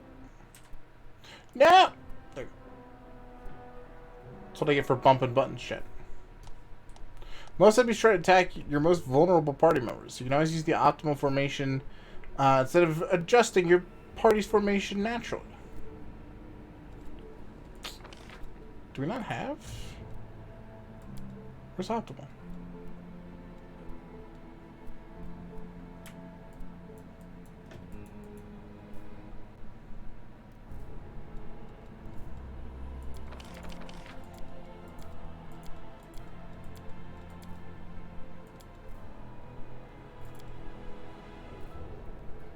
Oh, optimal auto. That's new.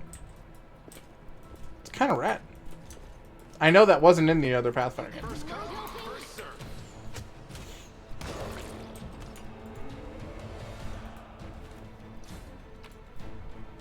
Skin. Bog. Onward we go, chat. Yeah, you guys left this whole monster back there. What the heck, dudes?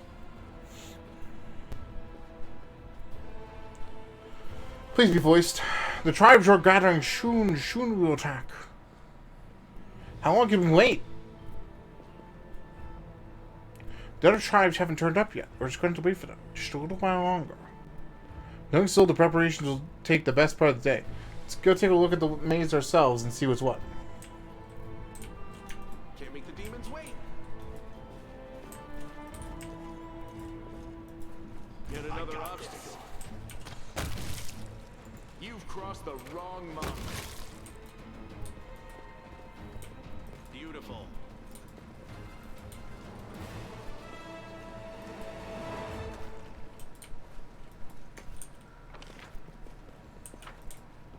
Let's see what we can do.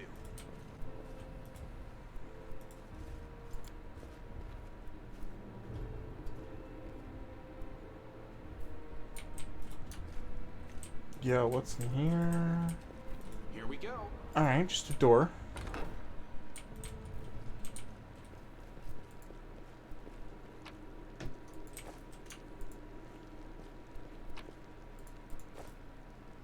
I can handle it. Here comes trouble. You won't survive me. Alright.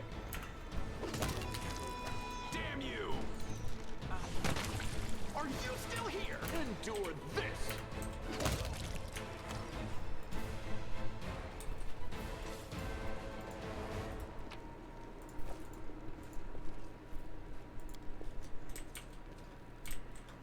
I am helpful, am I not? Awesome.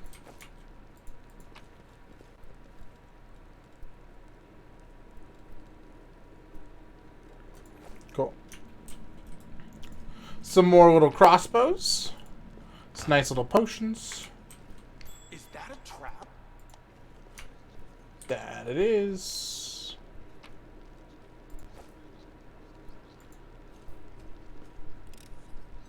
I hope you appreciate this.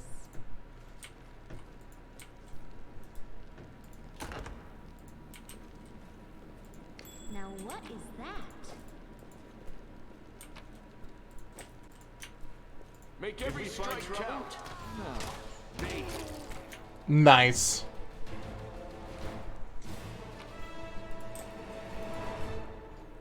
Hella big damage, chat. Awesome. Or religion. Got this one. Extensive but slightly water-damaged collection of writings and rituals and demon worship. Can't make the demons wait. Okay. Can't hide from me.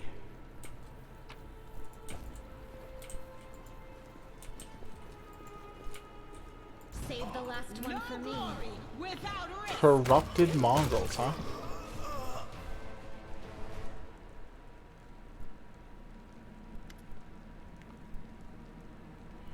Juan stares at the dead mongrel with sorrow in his eyes. Havan, his name was Havan.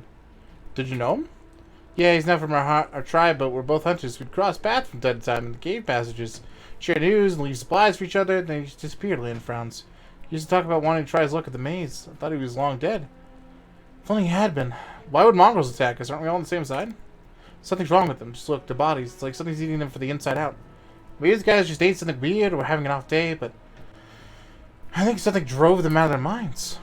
Seems like the shield maze of yours is crawling with cultists. How'd they get here?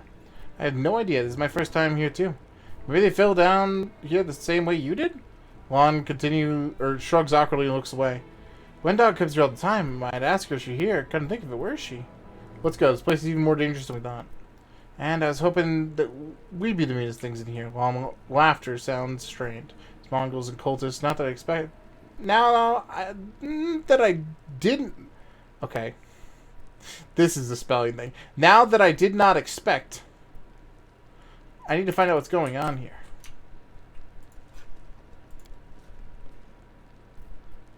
I am helpful, am I not?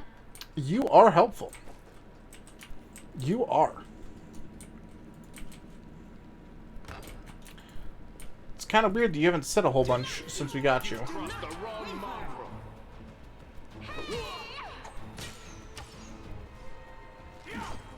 You won't survive me. Can I get a hit? Cool.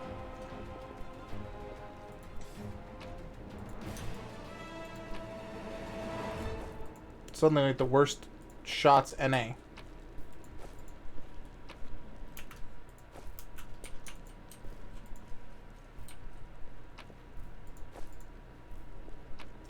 Yo, what's up, Ben? How you doing? Alright. Lockpicks can help you handle harder locks. They can be found among loot or bought from a vendor. The lockpick is expended upon use and gives a bonus to the trickery skill check as the character attempts to pick the lock. To be able to use lockpicks, the character must have at least one rank in trickery skill. Okay. You have 2 people with that then. I am helpful. Beautiful. Am I not? I didn't see that trap. I should be looking for those a lot more often.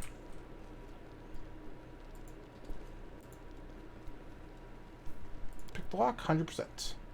Don't even need to do any other checks. I hope you appreciate this. Beautiful.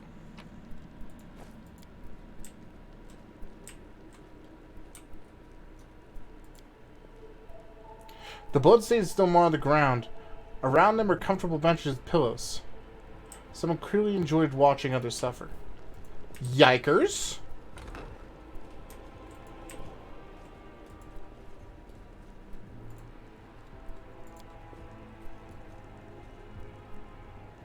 I am helpful. Am I not? Did we step on their toes as well?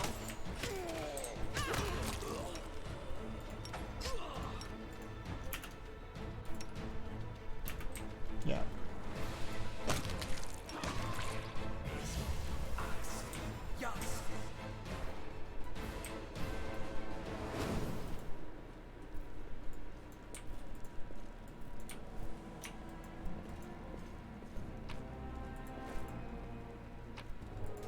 Let's see what we can do.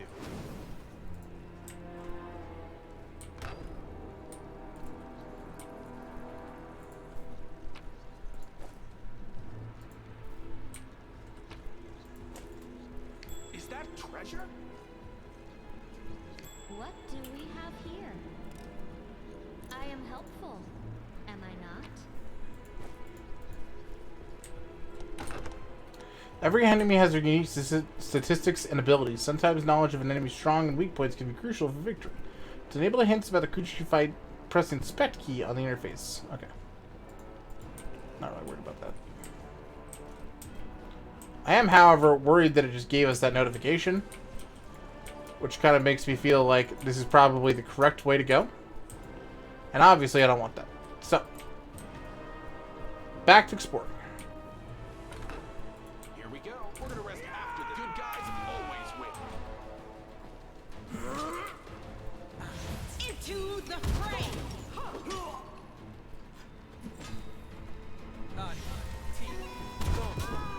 Spirits demand your blood.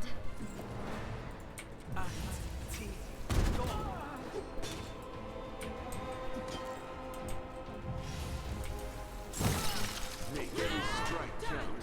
You are today's sacrifice.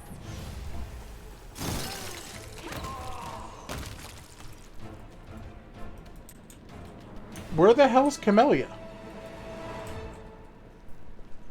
Did she fall through the ground? She for sure did.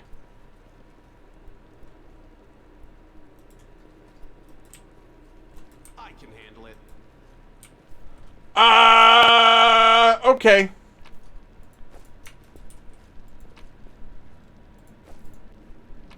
That's good.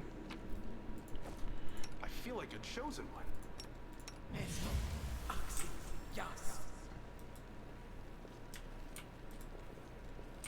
What's going on here?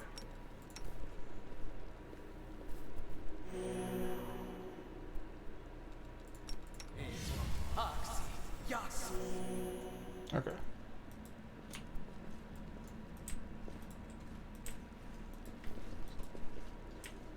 Also, thanks for that lurky, Viper. I saw it. I just can't get over the fact that I'm an underground person now. You've crossed the They wrong will line. break against our resolve. The light, take you. Why am I underground? No mercy for the wicked. What is happening?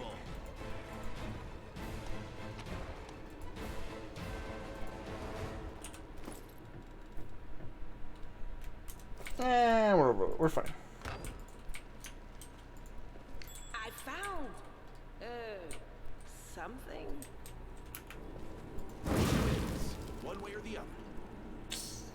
It's a little bit more than I wanted to. Let's see what we can do. Sure.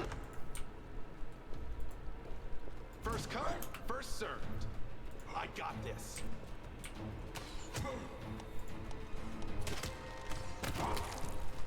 Damn you!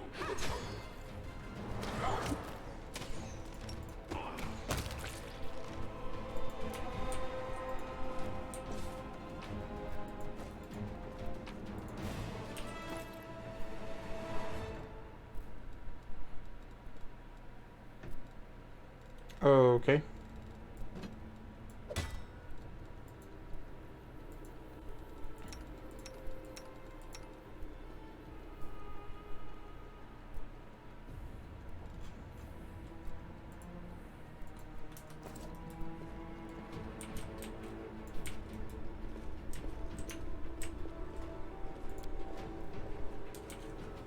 Judging by the corpses littered around the summoning site, the cultists didn't manage to summon a demon in the end. That's probably for the best. Door to the heart of the shield maze is locked with magic. That's not as good.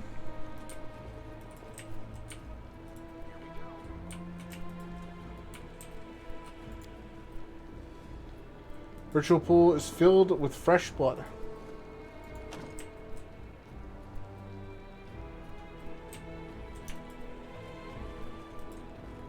Must be a way to open it.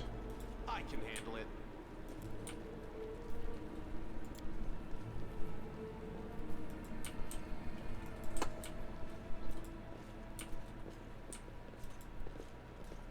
Oh, okay.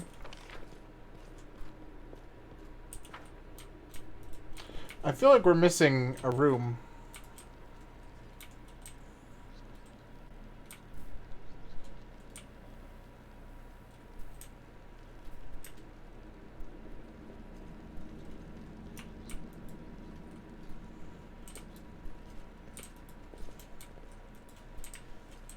Can't make the demons wait.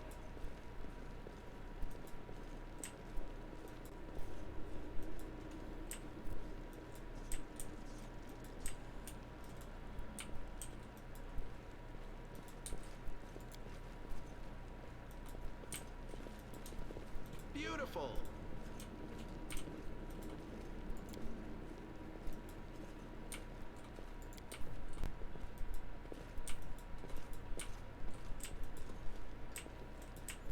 Can't interact with the statues.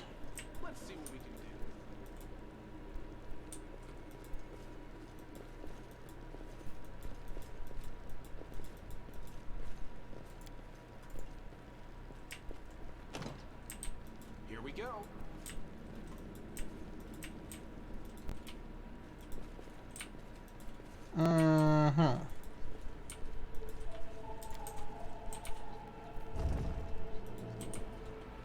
There was another room right here.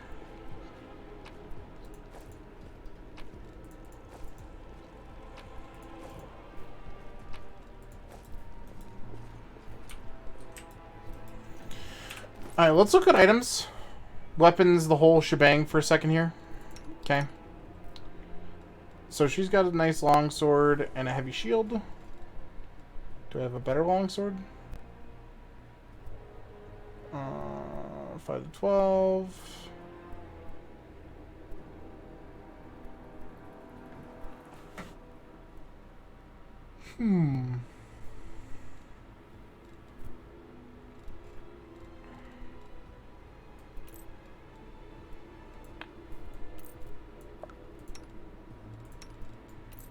Take it off.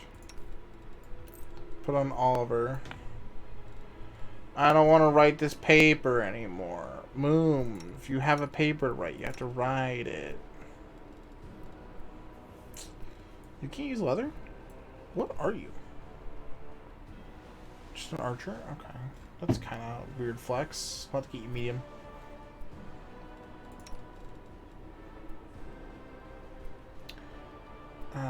It's a 1 AC.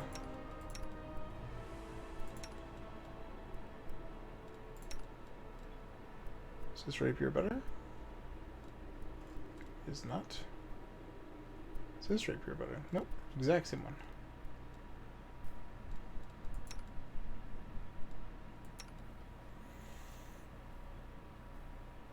Mm-hmm.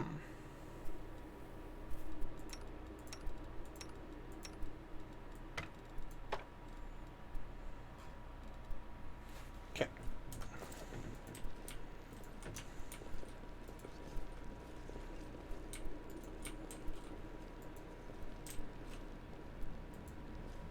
I see it.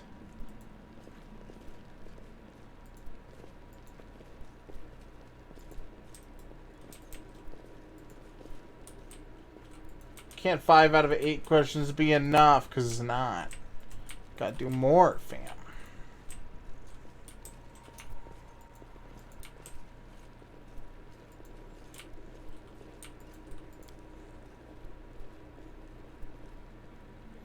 Let's see someone on the ground.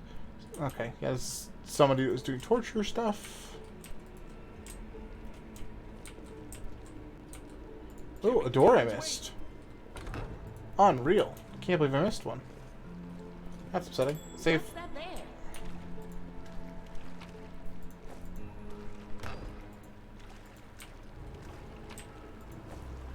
Are you still here? Here comes trouble. Nice. Those hits were so strong. Beautiful. Now, what is that? More loot. So we can encumber the group. I hope you appreciate this.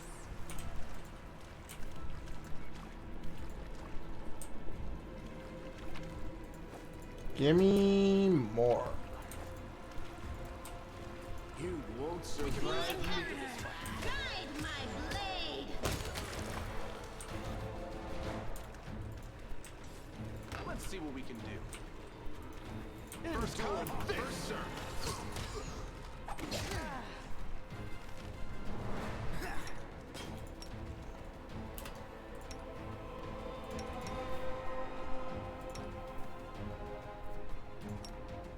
Make every strike count.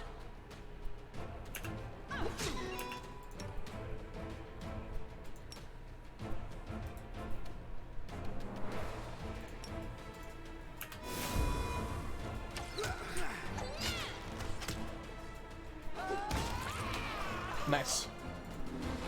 Okay. That's a defense ring. We'll be putting that on Oliver here momentarily.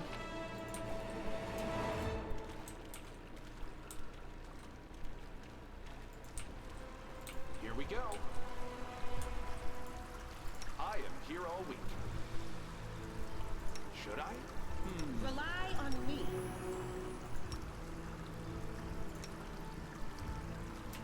Do a nice little heal. Let's make Ollie Boy's DC a little bit... Oh, identify. Can I identify it? Yikes. Uh-oh.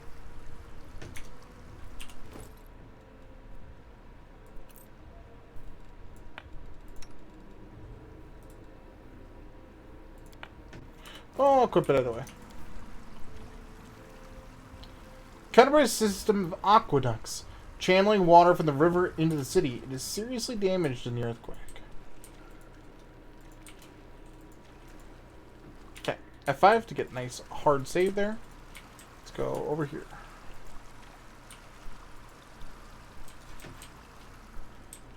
For some reason, the full group isn't together.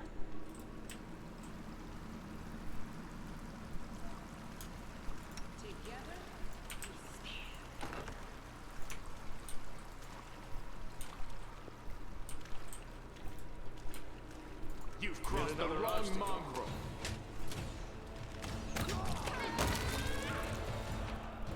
Is that a trap?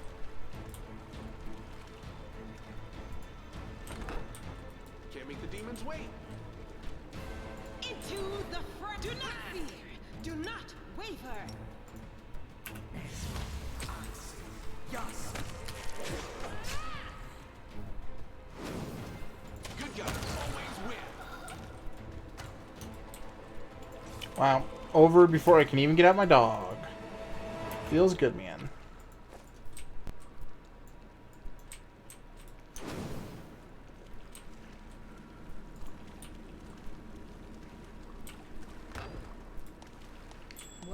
have here?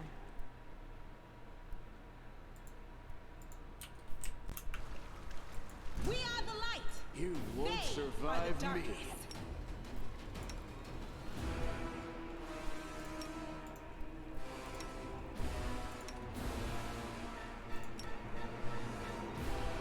Go for their hearts!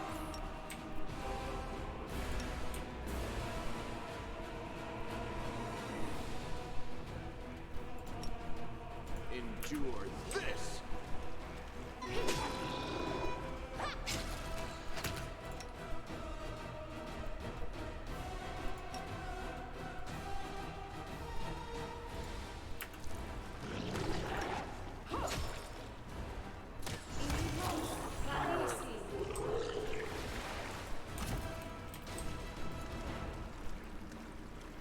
Nice.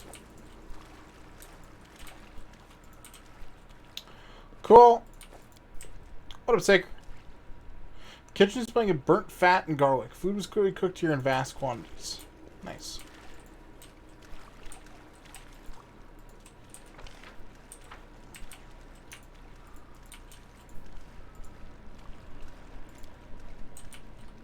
I am helpful, am I not? Yeah, you are. I found something. I am helpful, am I not?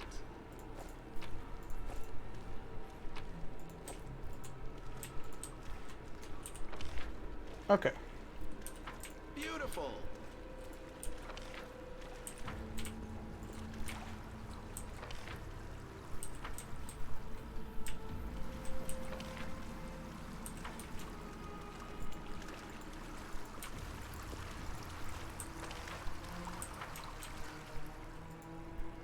Let's see what we can do.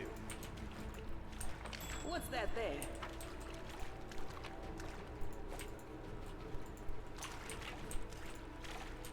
Okay. Let's go run back.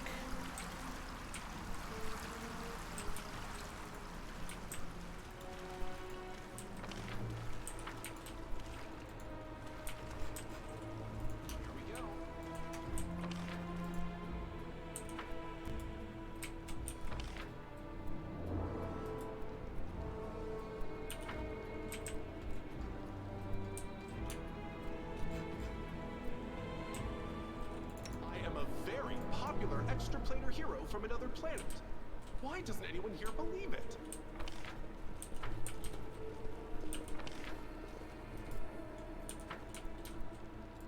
What does that even mean? What does that even mean? I can handle it. Cool.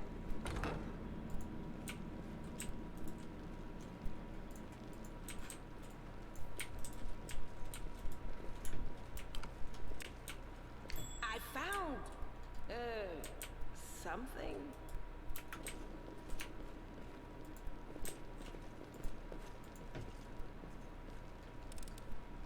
I hope you appreciate this. Boy, and how do I? I'll cut you wide open! I got this. Make every strike count. The world in crimson! Okay, that was kind of creepy sounding.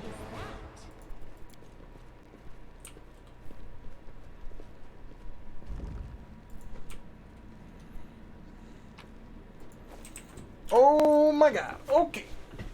Let's see here. We have a ton of items now. Unidentified, sure. Set out for the copper ring. Put this on.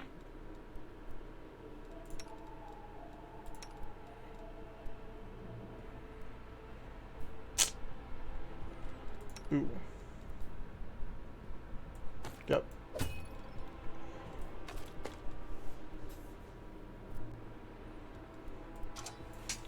We're rolling it through, chat, with over encumbrance.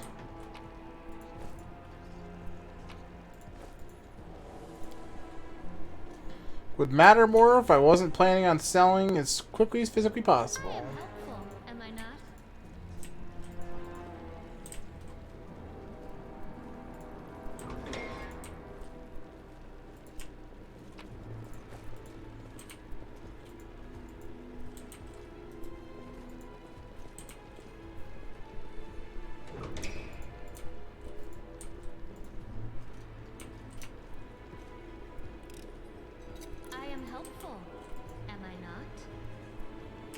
Okay, let's go back.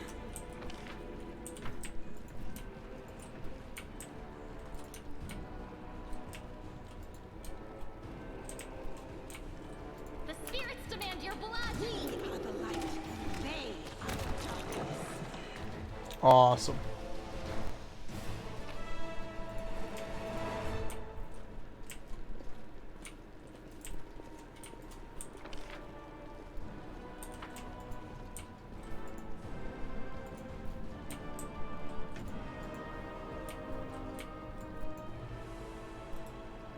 Can't make the demons wait.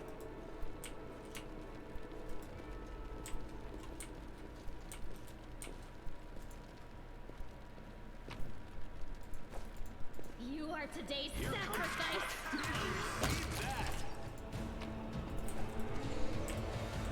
Go for their hearts. Good shots.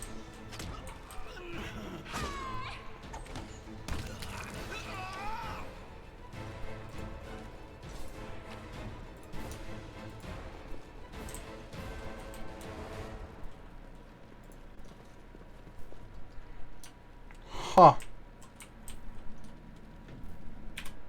I have no idea.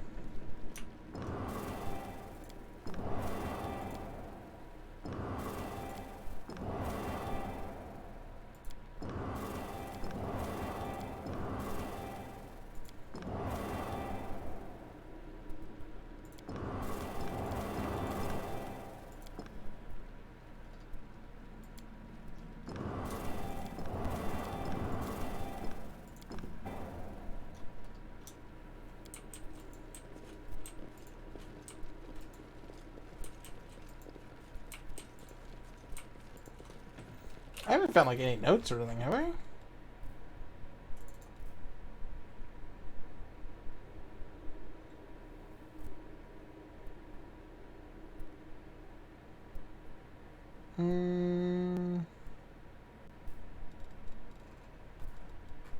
Found one, and it's about the guy freaking out about the earth elemental.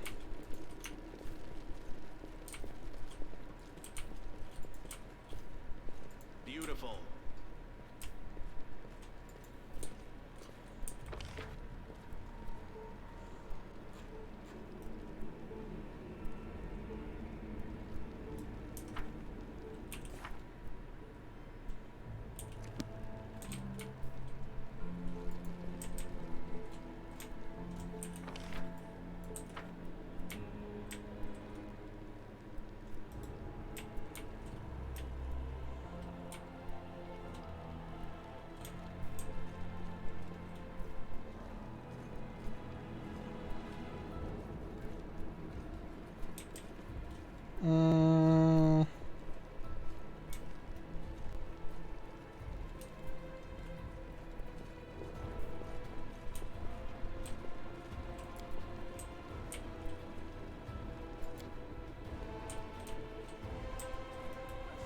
That wasn't what I meant by skip time. I was hoping... Okay.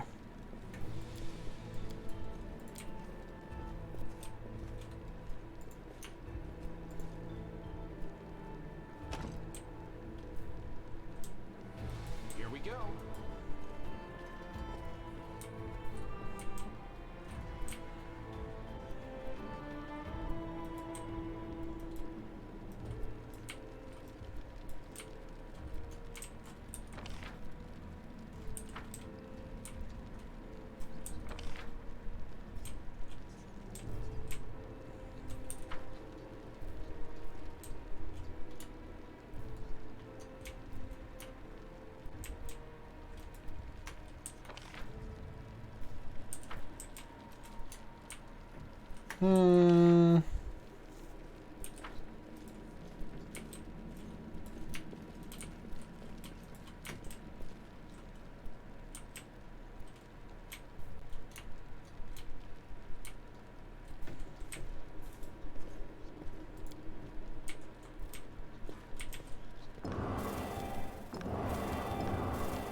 I don't recognize any of these. One entry in the very first page. Life is shit while my brethren, although what kind of brothers are they really, are having a great time up on the surface. I'm stuck down here with Hollis of the Nightmare and the mongrel scum. To top it all off, a pipe sprung a leak, an elemental smashed out the kitchen, and Hosilla is sending it to slaughter everybody meets in the maze's passageways. You do is hide in corners under beds and in cupboards. I don't want to die. It's not how I pictured it, serving behemoth. It's not how I pictured it at all.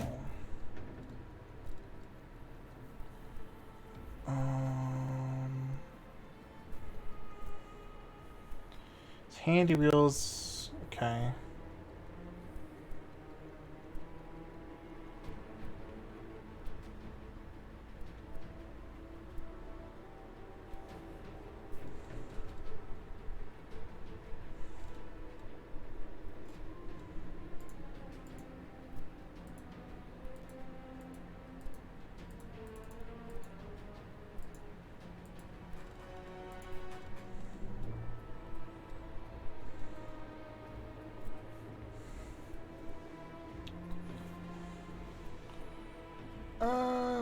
Keep the door to the unfinished section of the maze locked at all times.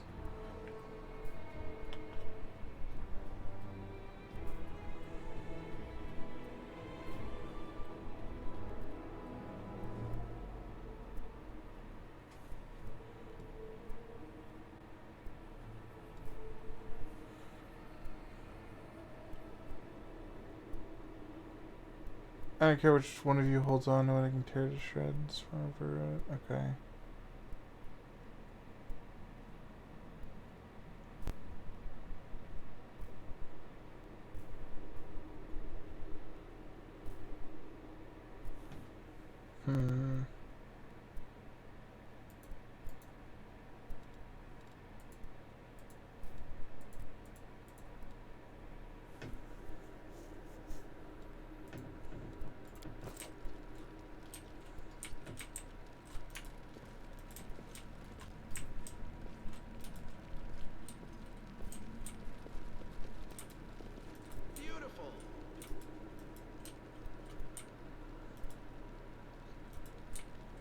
Let's go back to the kitchen.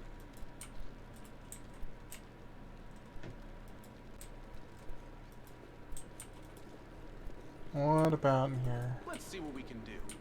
What have we got?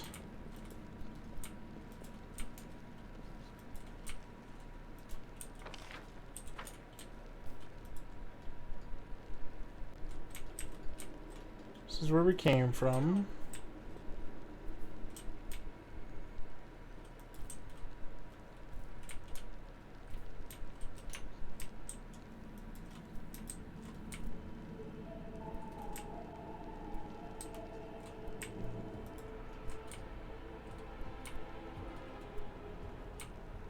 Door's locked.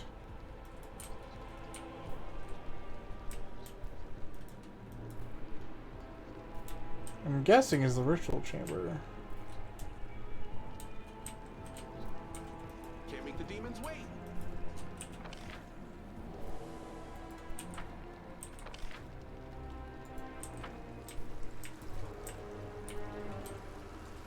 Let's head back to the basement.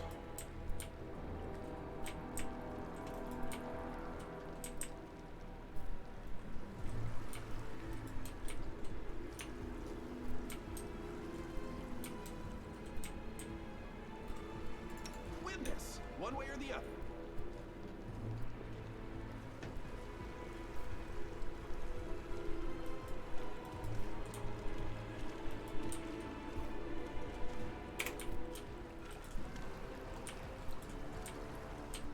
Let's see what we can do.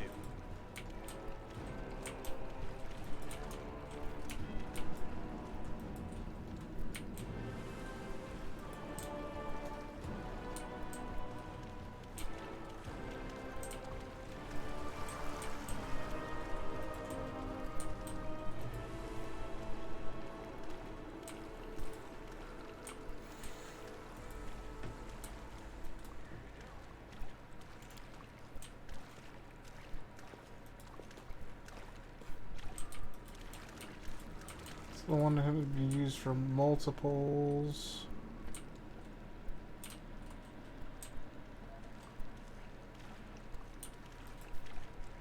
Okay.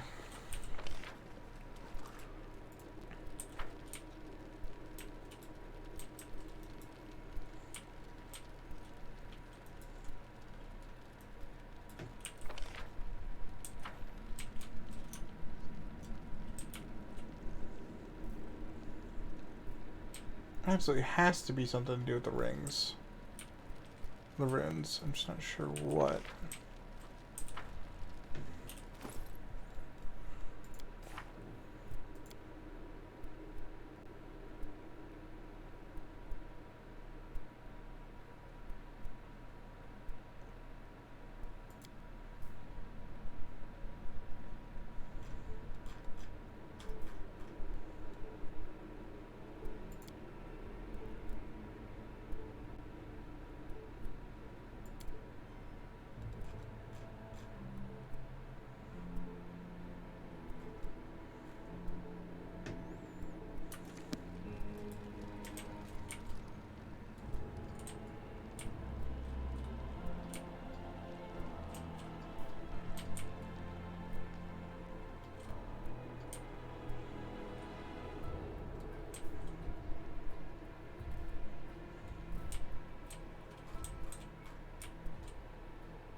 Maybe it has to do with the colors we walked by?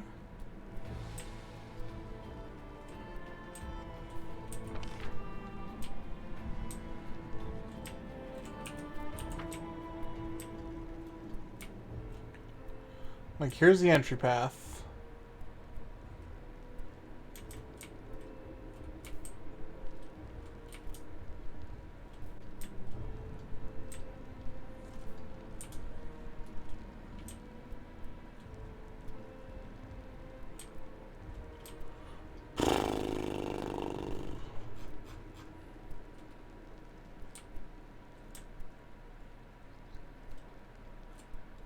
Here all week.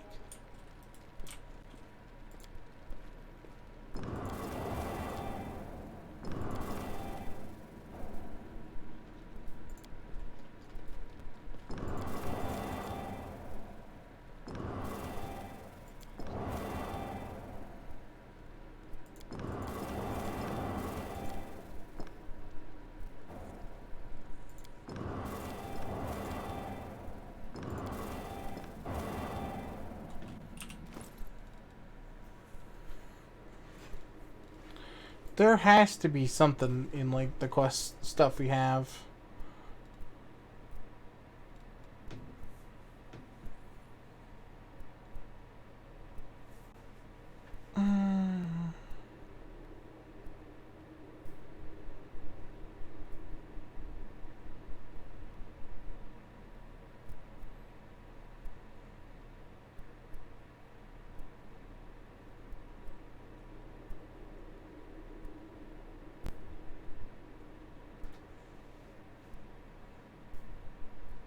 The shrine, get door to the shrine locked to the key I made. I don't care which one of you holds on to it. You can tear each other to shreds over it for all I care. Do I have a key? I'm pretty sure it would automatically use it.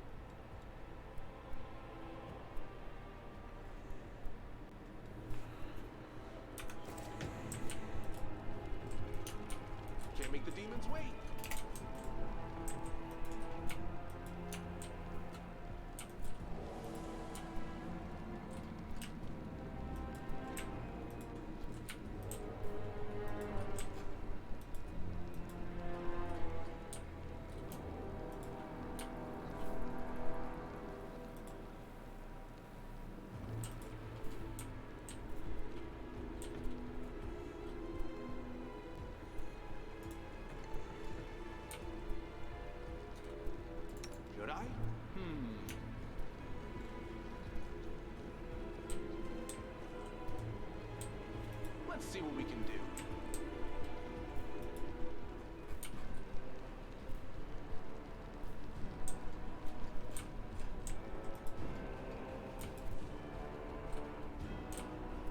We're just down here, so this isn't where I want to go.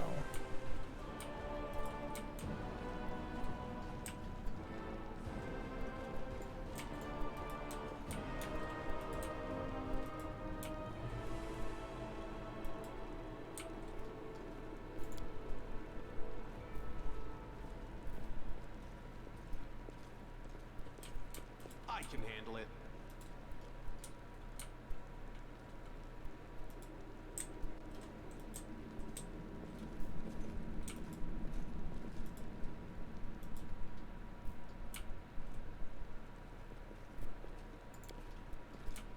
All right.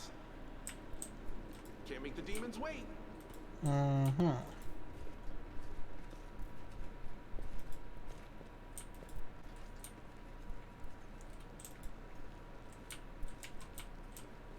Beautiful.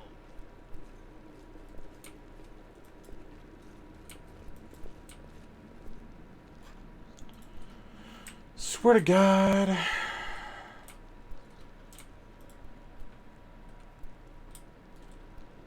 Probably missing like one corpse or something that I missed the looting. That's gonna be real awkward if that's the case. Let's see what we can do.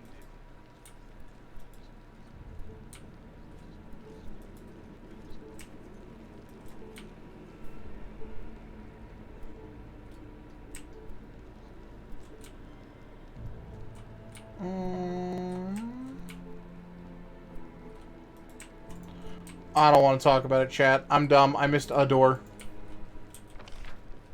I see it now, though. Holy shiz. Damn you! Heartbeat quickens.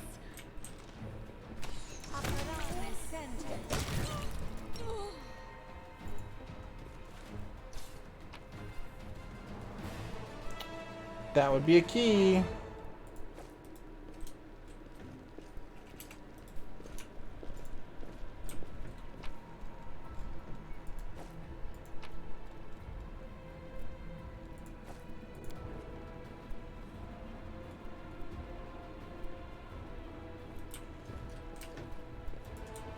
Okay.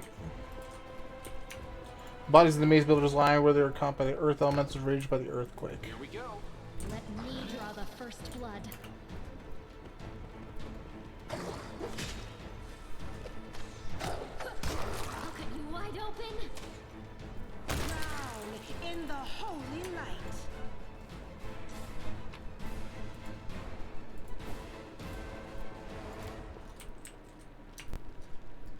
I hope you appreciate this. Large aggressive creatures kept in the cages with the bed bars. The creature is now loose. Well, they're now dead.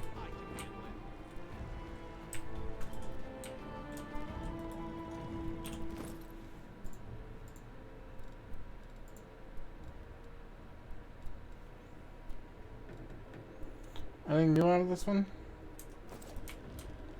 No?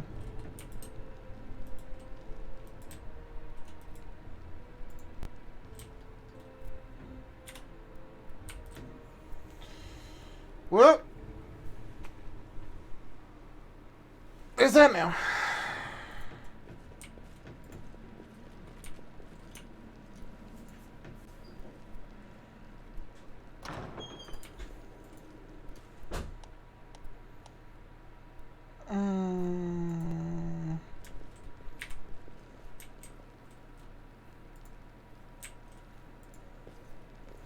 Cool. You can take a rest.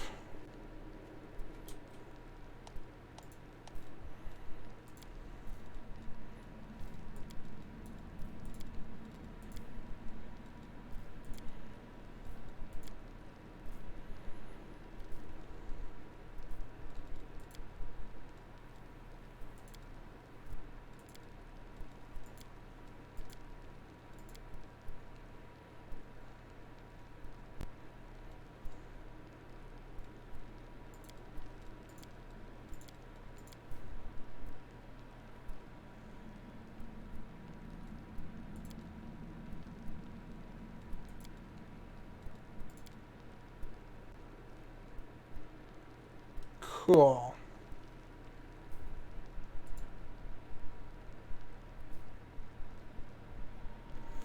Went through another day without being killed or eaten, and without looking any more decrepit than I did yesterday.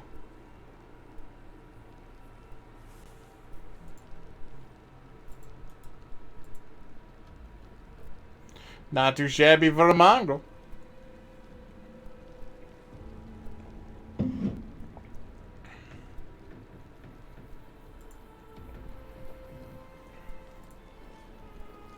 Okay. Beautiful.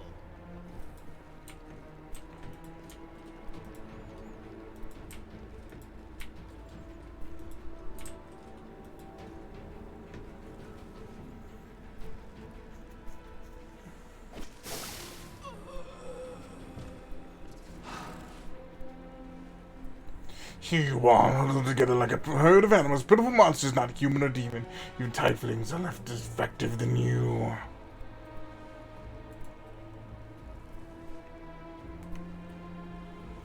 But I, your master lord, Savamelek, can make you better, stronger. I can satisfy your hunger. Stivelings of the dark, submit to me. No, with the sentence of the Crusaders, trusting a demon would be betrayal of their memory. Oh, Ceylon.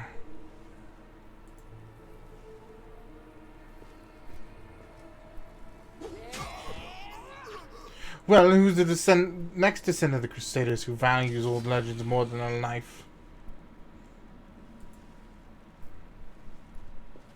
Beasts, monsters, and human guise, reveal your true nature. The sweet, wholesome flesh of a righteous Asimar. Eat underground, Crusaders. Eat the flesh of the Crusaders from above. Find your true strength.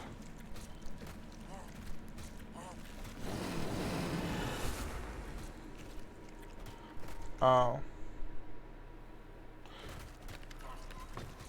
You rush at the demon, but the air seems to grow thicker with every step. You feel like you're watching from underwater as you can see the mongrels fall to their knees, one after another, crawl to the Asimar's body. You hear their fangs tearing through flesh. You hear the sloshing of blood. You hear the former mongrels snarl like animals, fighting over their most tender and juicy bits of the meat. Your companions writhe in agony. One clutches their head, another doubles over. You feel saliva pool in your mouth. The metallic tang awakens hunger in you. The hunger turns to rage. The winged filth dares to try and bind you to its will, dares to tempt you with a sweet scent of meat untainted by corruption. The wretch must die. Die!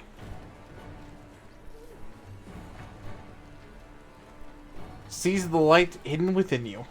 By sheer force of will, you master your rage, and almost in response, warmth suffuses you from within. Warmth and joy from a simple realization you can win. You can save these people. The power of heaven bolsters and guides you. Its light breaks free and envelops the mongrels, granting them the gift of blissful oblivion. Lowering your gaze, you see a scarlet stain on your chest. The wound is reopened. Instead of blood pouring forth, you only see radiant light.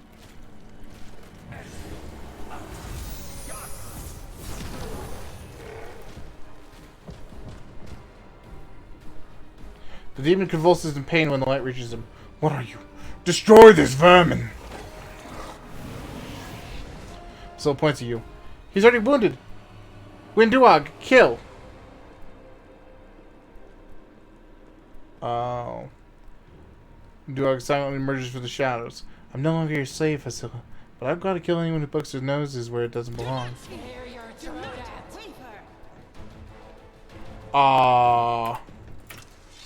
Bitch?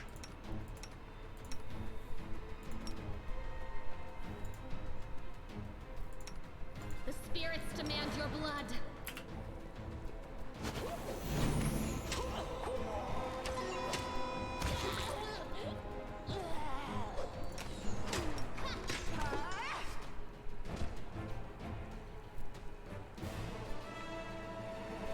Money Savalmak, your faithful servant invokes you now. Did we find trouble? Are you still here? They did.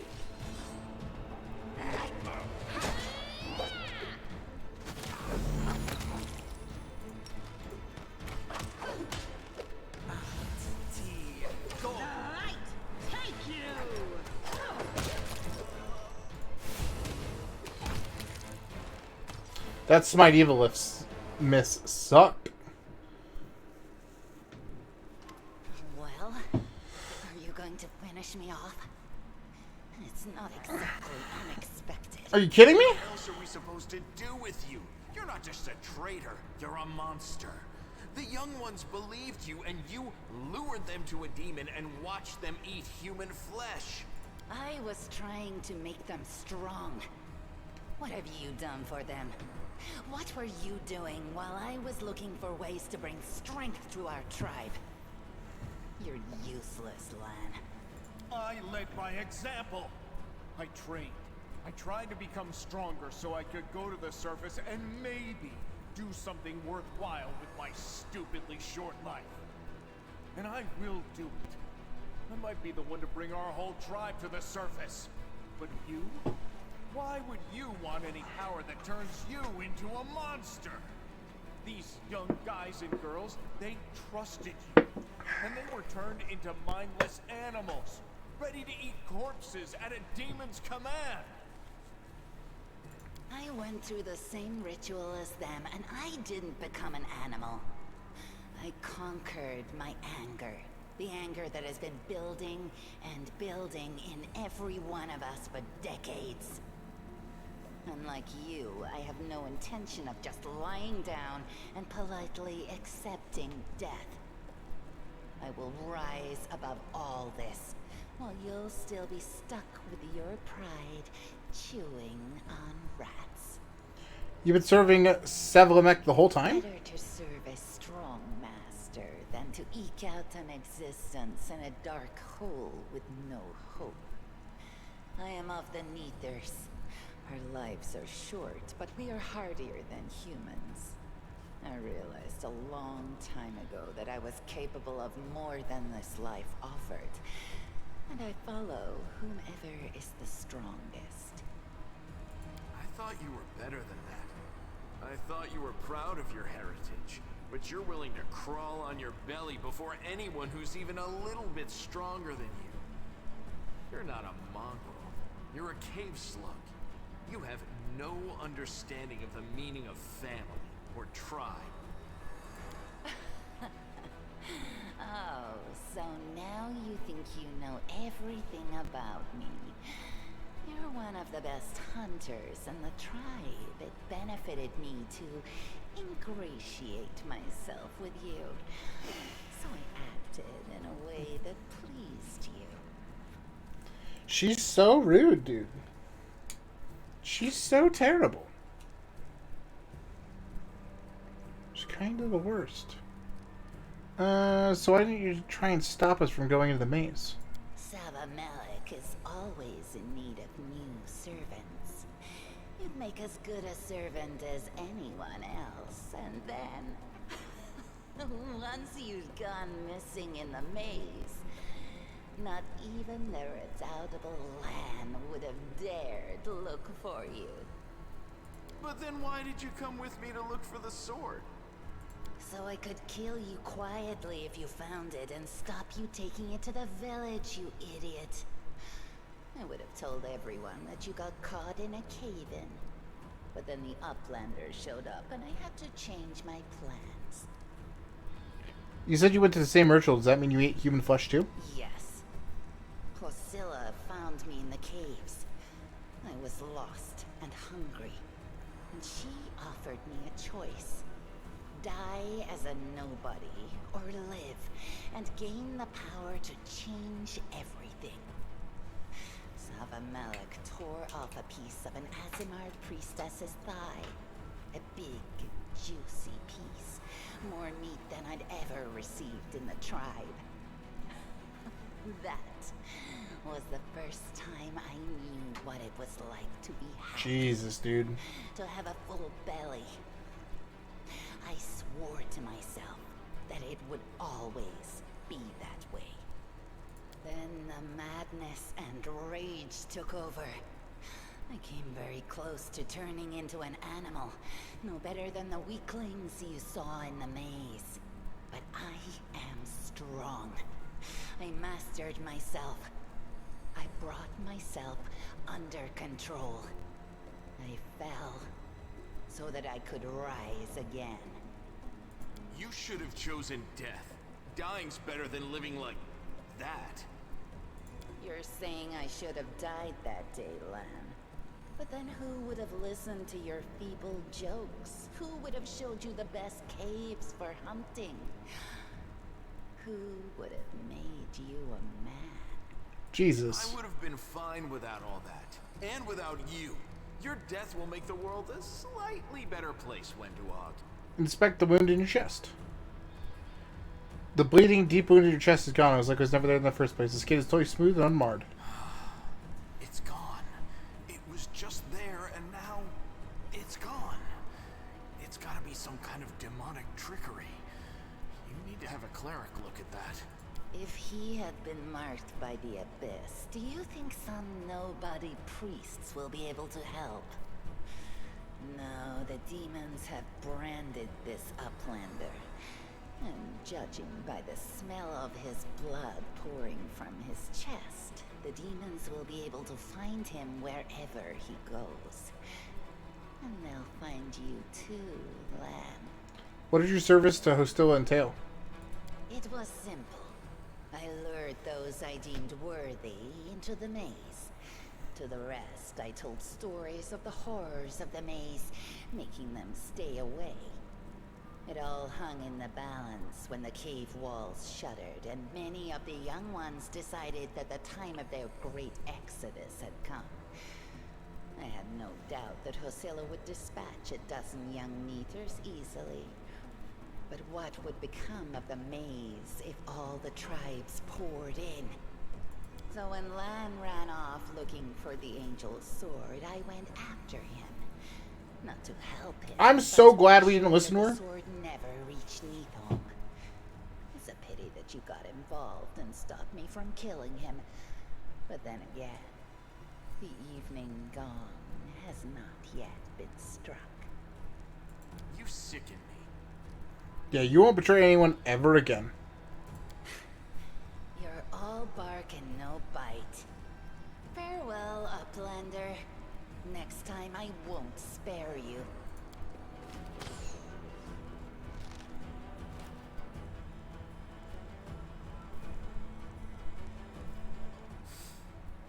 She's gone. But next time, she won't get away. Damn it, Wendu. Why'd you have to go and... Anyway, there's no point crying over spilt milk. Give me a couple of minutes. I'll bring the chief and the rest. I need to clear my head.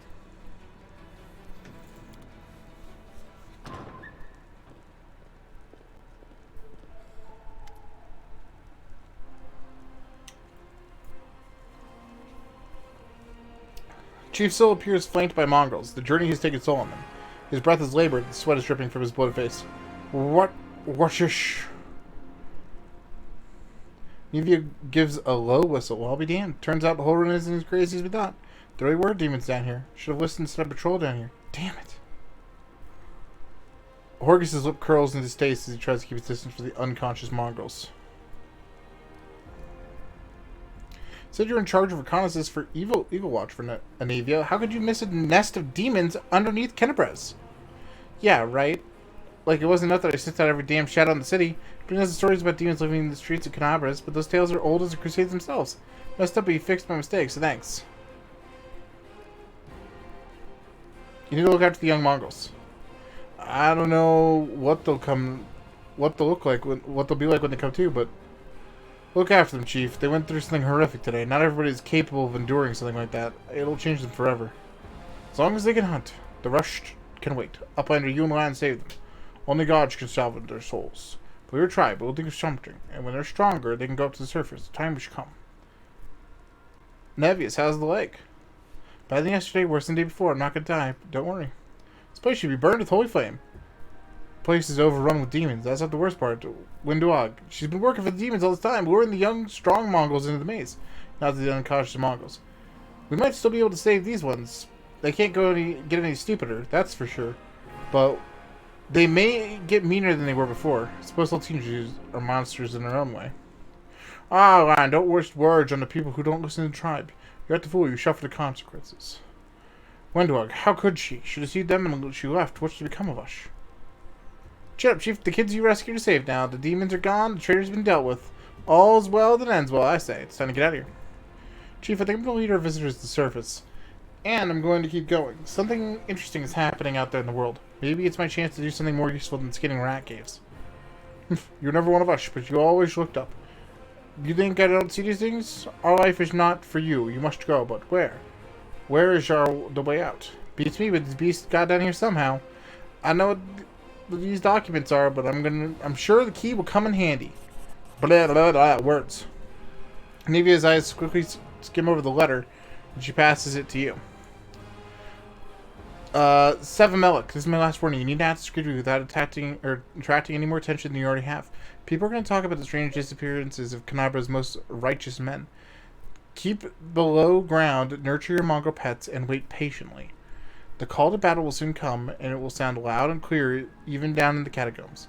Gather warriors immediately after that, bring them to the surface, and lead them to the Tower of Strahd. This tower will be my final dagger, and I will plunge it to the guts of Canabras. Our vicious servant, Faxon, made his tower at his base of operations several months ago. Took command over the temple forces of Canabras, while the Grand Master was distracted by other matters. Faxon has already gathered a stash of weapon potions and other useful supplies, and he'll gladly share if you need them.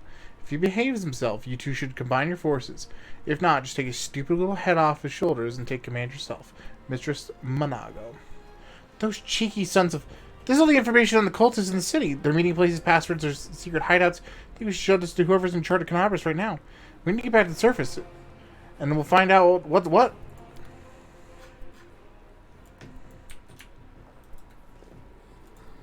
Loot?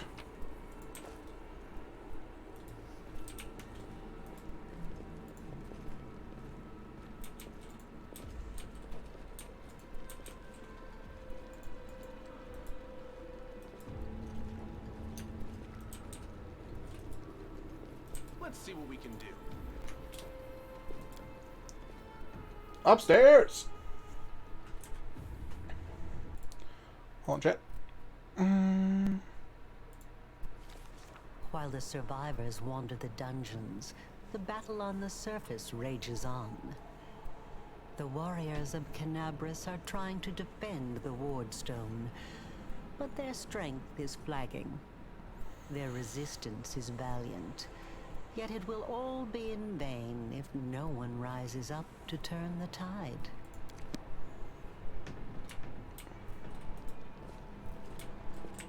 Here we go.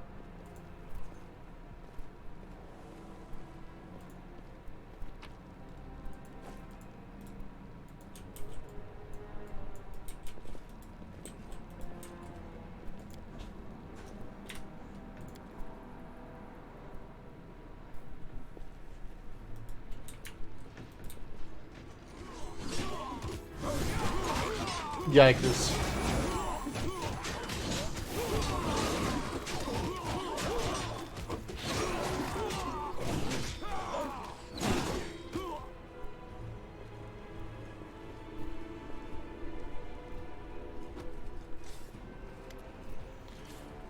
The half-orc before you, wearing armor adorned with Eomed's golden swords. She's very exhausted. She obviously hasn't got much sleep over the past few days.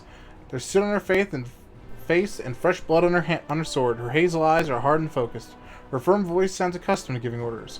She sizes you up, surprised. Judging whether you're friend or foe, she opens her mouth to ask you something but freezes when she spots Nevia.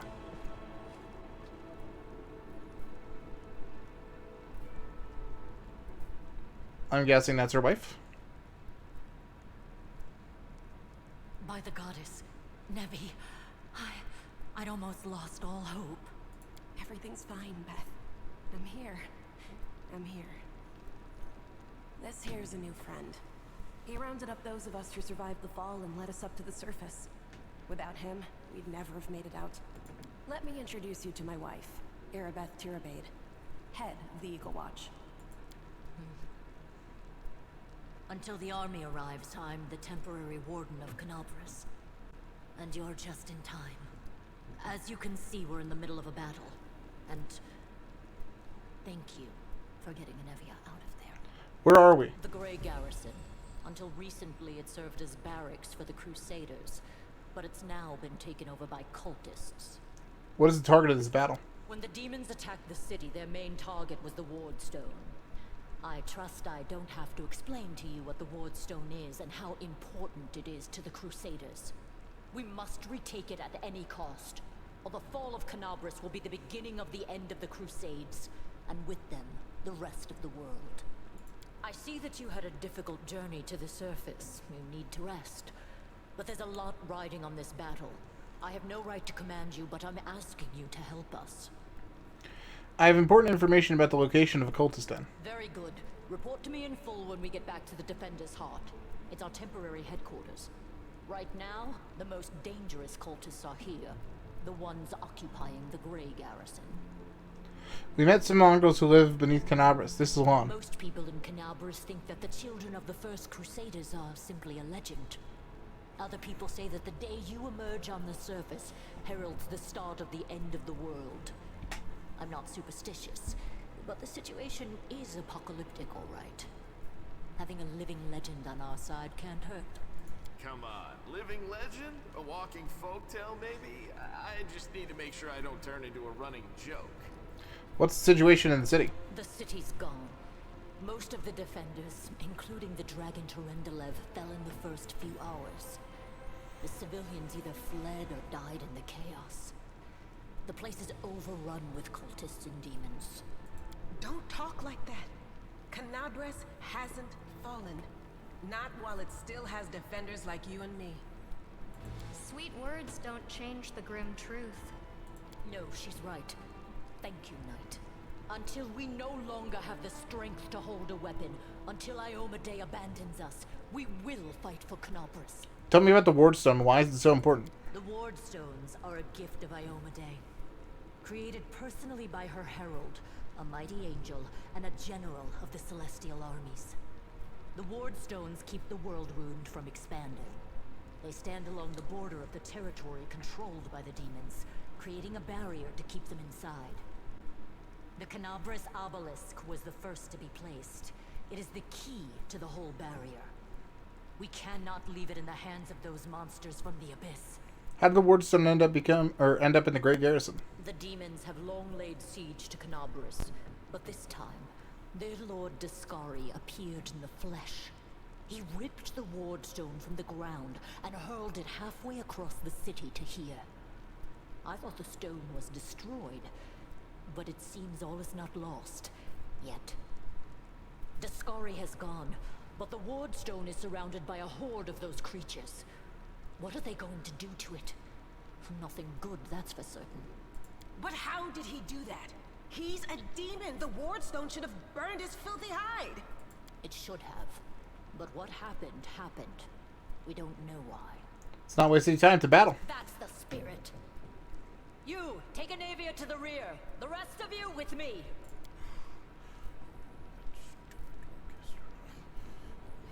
Your labored breathing interspersed with disgruntled muttering. Horgus is holding his rapier hilt in a white-knuckled grip. Bead of sweat trickles down from his temple. Lord Horgus Worm, forgive me.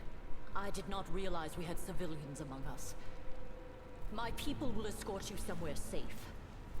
To the extent that anywhere in Canabras can be said to be safe right now.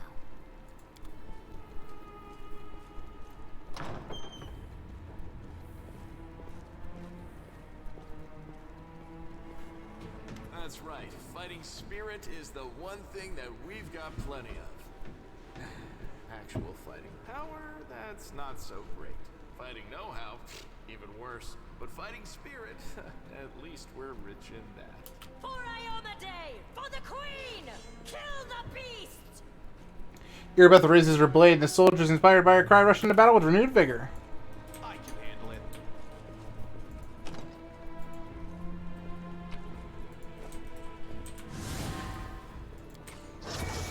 Save the last one for me.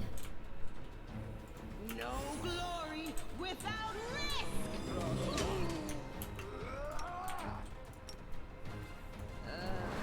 Did I mess up? The Inheritor, guide my blade!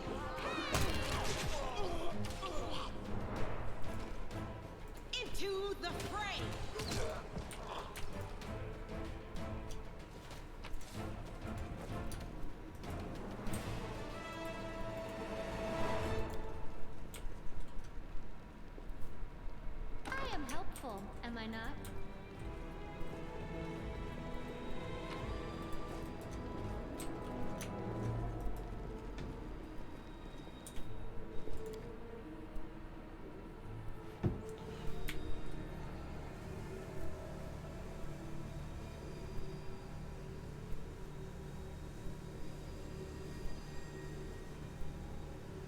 Hey, Novius, you're one of the cultists?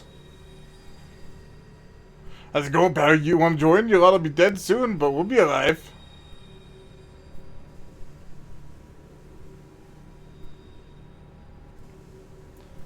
I, can't. Come on, leave us losers. The Crusades are over, soon the demons will rule the whole world.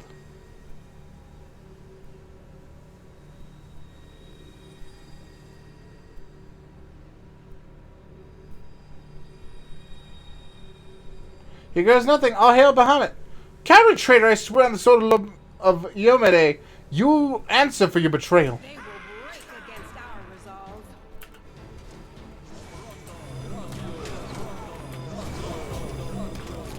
You are today's sacrifice.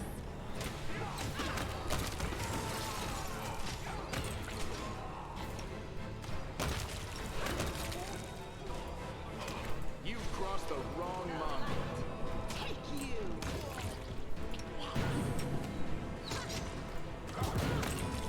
Go for their hearts. I'll cut you wide open. You won't survive me.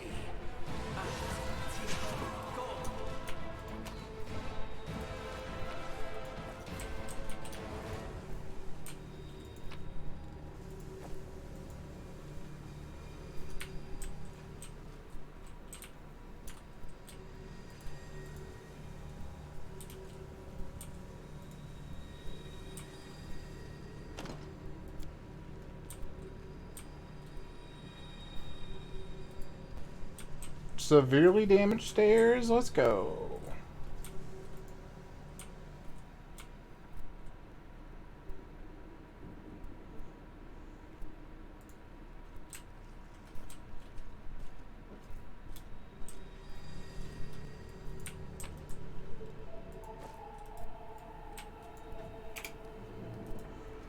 I will help where I can.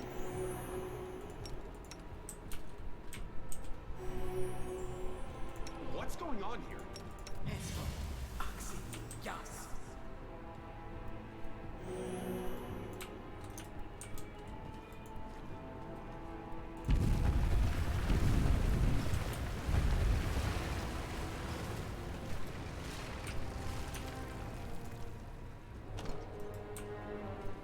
Another gate is blocked.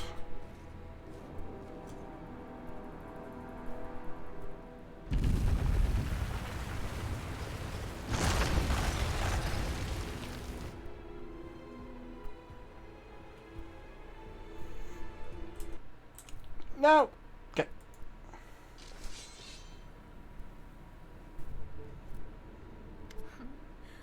What's this? Do we have guests? Just in time. The place is a bit of a mess, and I haven't even poured the blood into the goblets yet. Why don't you... Oh! What an unexpected surprise! Staunton, my little sweetheart. Long time no see. I've missed you so much. Have you missed me? Admit it. You missed me terribly.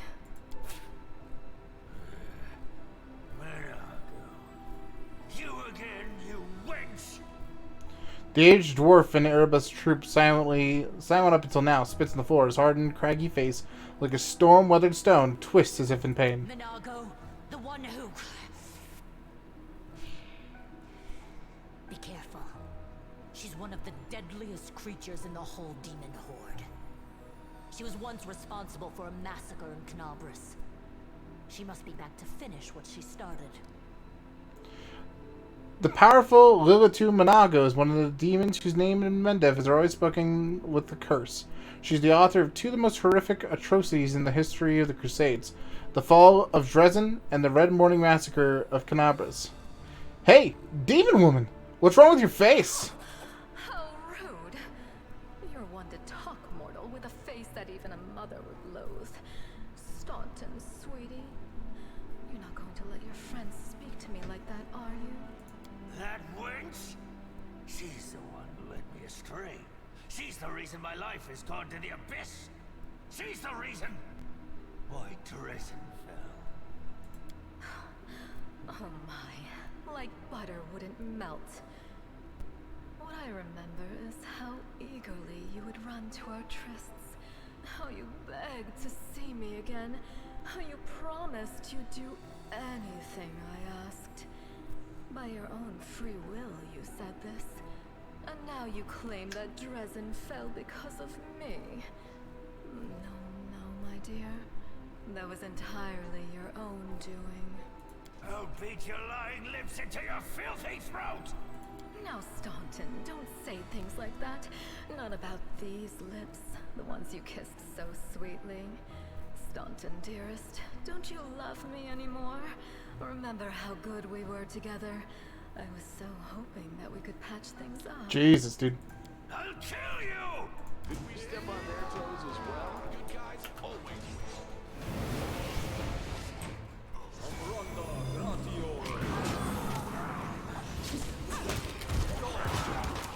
Endure this!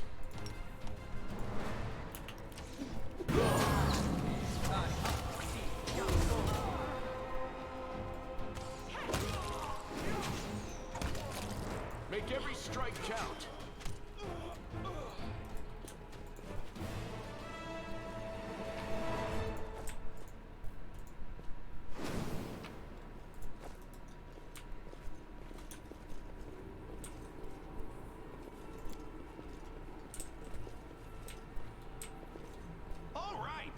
The unholy symbol of Discari, the demon lord who attacked Canabras, drawn in human blood. The mongrel did it.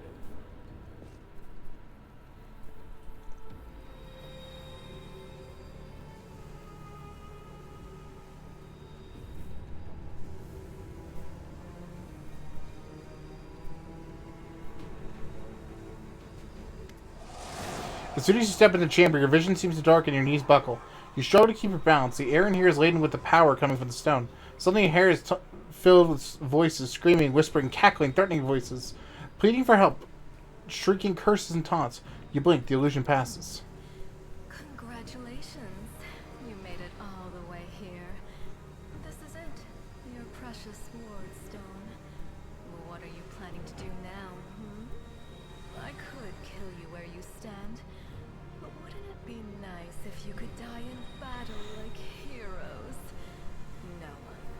I want you to die in despair, scrabbling around like rats in the blighted ruins of your city, blind and broken, your flesh scabbed and seeping, and every moment knowing precisely what was done to you. Sounds terrifying.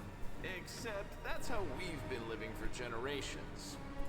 There isn't a soul that can resist the temptations of the abyss. Even a stone can be turned. I'm not joking. Your precious wardstone, weakened from the injury inflicted by Discari, has almost succumbed to my charms. Soon the whole barrier around the world wound, the gift of your useless goddess, will be a weapon of the abyss. Just a little more, and boom. Every city with one of these eyesores stuck in the middle of it, from Canabras to Nerosian, will turn into smoking craters, and all the mortals into red sludge beneath our hooves. So you have a choice. Especially you, my pet. Kiss me on my dainty hoof. Pledge your loyalty to Baphomet. And when the world falls, its ruin shall be yours. Who are you? You've already forgotten me. You mortals have awfully short memories. Even shorter than your little lives. Staunton, sweetums. Don't you want to introduce me to your friends properly? No? Well, I'd better do it myself. I am Minago, Lily-2 and faithful servant of Baphomet, and leader of his armies. The city is mine now. I'm just starting to settle in, get things just how I like them. But once I'm finished, I promise you, the results will be simply to die for. place until you sullied it with your presence. It had such lovely boulevards, quiet and shaded. You took those away from me, and I shan't forgive you for that. They've done much worse things than spoil the promenades. All the people they've killed. Yes, yes, of course, you're right. I grieve for the common folk as well.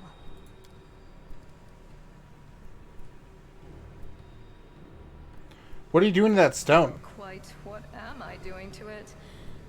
Probably the same thing I did to many of your comrades. Sweetly and tenderly persuading it to abandon the mortals and join our side. Prepare to fight to the death, demon! We won't let that happen.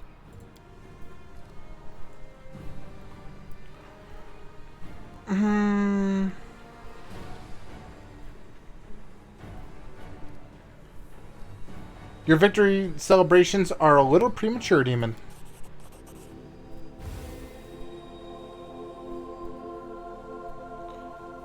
Echoing the holy flame erupting from your hand, the light gets brighter and brighter until it floods the chamber. You hear the voice again. Stronger now. They repeat the words like a choir of angels. Hey, no eyes. Didn't you tell us that heaven had turned its back on us and no one would come to our aid? Don't listen to her. The fiend wants us to lose all hope. She won't succeed. I'm done with this shit. I only followed this hoofed menace because I thought the Crusaders had it, and there was no other way to protect my family. But now I see that there is hope. I won't bow before these heinous idols ever again. If they kill me, at least I'll die a decent death. Attaboy! Yes! Return to our side, friends! Have courage! We will welcome you back. And heaven never abandoned you, no matter what this deceiver told you. Turncoat, I'll cut out your heart. We'll see how tough you really are. We let you frighten us once, but it won't happen again. We're gonna rest after this fight. I got this. Okay, first things first, we're going to go ahead and do an inspiration with my boy. A charge with, I already forgot her name, but that's okay. Friendo's over here. We're going to go ahead and do an enchanted weapon, and then we're going to go ahead, and since we're also probably around within 30 feet, start doing shots. Okay, now that we've gotten that out, let's go ahead and also summon a creature. Lay on hands on self. Let's get a heal going. I'm tired of playing around now. You want to know what will happen when I'm done with the ward stone? Here's a little demonstration.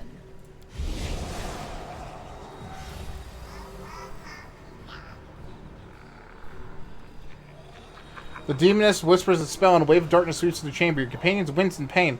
There's nothing compared to what you feel. Thousands of voices once again burst in your mind, drowning you in their moans, screams, and sobs. Pain rocks through your skull. Oh, that's dope.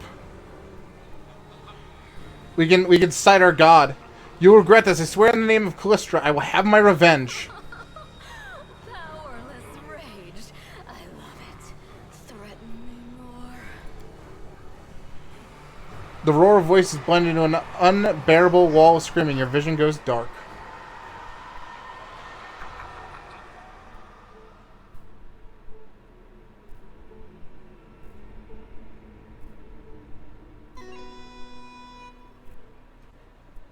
Praise Iomade, you woke up. Healing your wounds was easy, but you were unconscious for so long, I was starting to worry we'd lost you. Did we win? Sadly, no. Oh. We couldn't stand up to the demoness. Her spells were too strong. It's all right. We'll handle it somehow. You blacked out, but Staunton and I managed to get you here to the Defender's Heart. It used to be a tavern, but now it's our headquarters. We're gathering our forces here, and we're preparing to strike back. Found a cultist dispatched in the dungeons. They are holed up in the Tower of Strahd. Demons have been filling Canobras with their spies and infiltrators for a long time. Unfortunately, I don't have enough people to attack the place right now. At least not blindly. I'd be grateful if you snuck in there and scouted out the situation. But just scouting. Don't be a hero. What's the situation in the city? Bad, but not hopeless. We're constantly getting news, and new sources of resistance keep springing up in the districts where everyone seemed to be dead. The survivors are gathering here. You should see them. Their faces, their eyes, burning with determination. The city is destroyed, but our resistance is not broken. We will keep fighting. What are you planning to do next? You heard what the demon said. They're going to desecrate the Wardstone and blow up the whole barrier around the World Wound. That would be an even worse disaster than the World Wound's expansion before the Second Crusade. Not only Canabris, but every city with a Wardstone will be destroyed, including the capital. We can't allow that no matter what. We will retake it, even destroy it if we must. Iomede's gift must not become a weapon of the Abyss. Tell me about the Wardstone. Why is it so important? The Wardstones are a gift of Iomade, created personally by her herald, a mighty angel, and a general of the Celestial armies. The Wardstones keep the World Wound from expanding. We've heard this exact line before.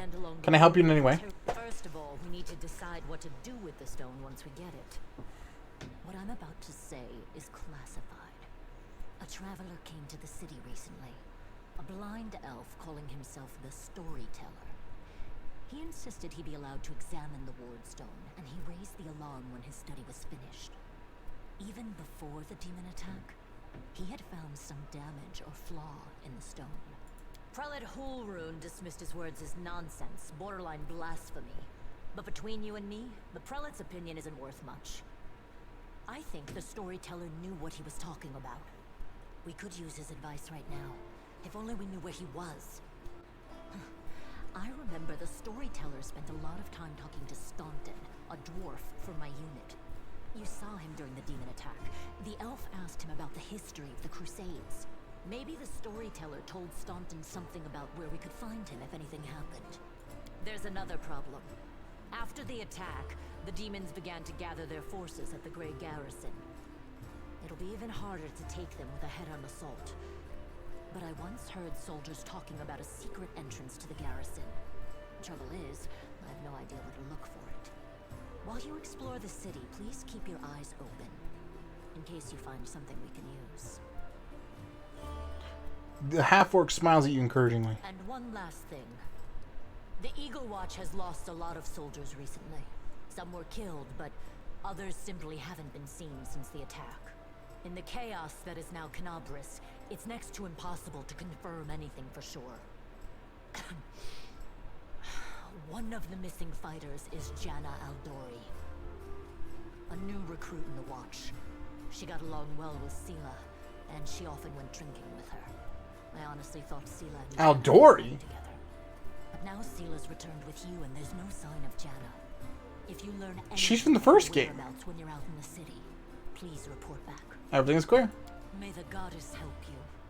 We're still fighting, which means that Canabris still hasn't fallen. If you come across any groups in the city that can fight, send them here to the Defender's Heart. We'll need every fighter we can muster for the final assault. Yes, one more thing. If you're in the area, check out this address. It's our house. Mine and Anevia's. Well, it was our house. If the building is still standing, open the hidden compartment in the kitchen. It's filled with supplies for a rainy day. You can take whatever you find. You have more need of it.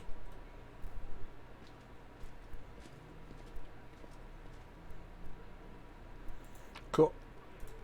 Get that hoarder's mentality going.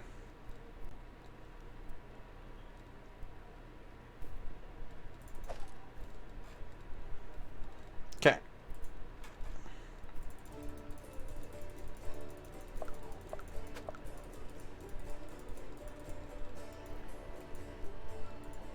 Actually, I'm gonna collect all just in case this isn't really like a personal chest thing yet. Hey, wait, mind if I bend your ear about something? So here's the most important thing. Beth gave you a crucial measure, and I get that. I know you'll get the job done. I saw you in action, but here's the rub. By sending you on an errand, we're weakening defenses here. If they come at us when you're gone, I don't know if we're going to be able to face them off. Everything's seemed clear so far. What do you want to discuss? So the rift that damn beetle left with the scythe? Yeah, well, it cut the city in two, and it's kind of difficult to get across. My scout tells me there's a halfway decent place to set up crossing in Market Square. Not that I even tried to make sure, but if you get the mind to go across, I think they're going to have to eventually, and you might want to get to the square once over. Do you want me to stay here and guard the tavern? What? No, your task is far too important. Can't hold up here and all cozy waiting for the demons to knock at the door.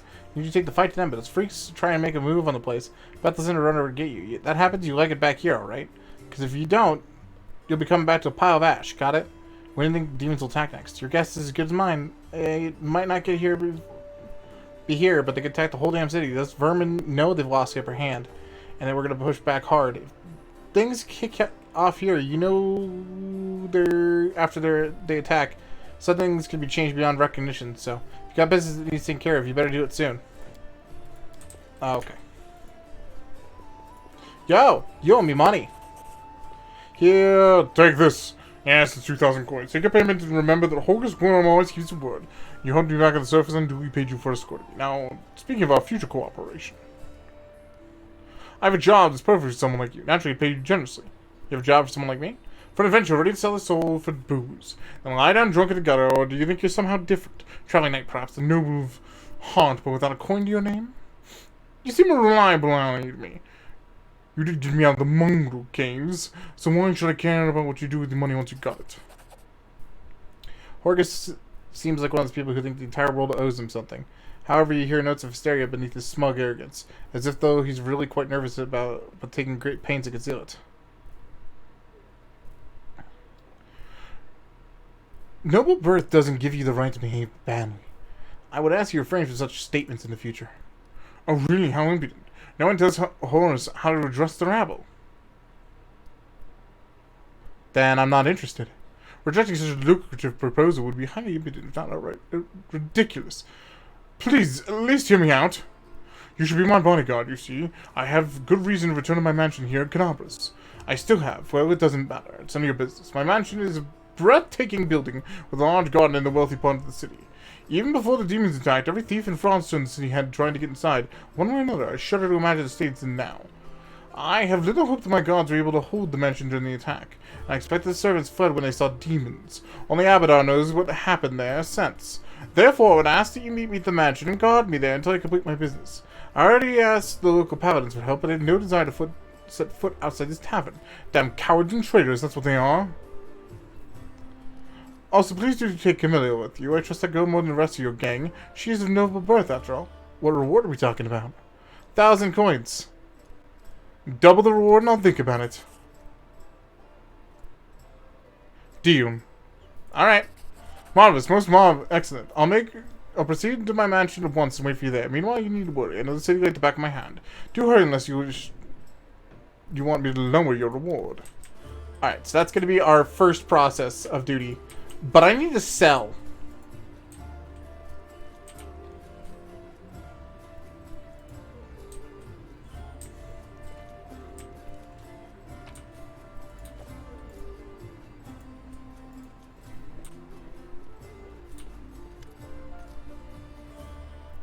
Strange figure towers over the bar. A huge, ungainly man with skin so milky white, his blue veins are visible even from a distance. His bald head is equally parts lumpy and pitted. The blood-filled eyes stare impassively out at you from beneath his pale brow. The glass in the albino's large, clumsy hands looks generously delicate, as if one twitch with his calloused fingers would be enough to crush it. A golden medallion engraved with a tankard gleams around his neck. What will it be? The medallion you're wearing. It's a sacred symbol, isn't it? Are you cleric of Caden Callian? I'm a tavern keeper. Best in the city. Best as ever been. I pray to the gods. I pray to the best god there is. Got it. Show me what you have. Most importantly, this now gives me a chance to sell. These weapons? Goodbye. He has to have enough money for this, right? This is my money.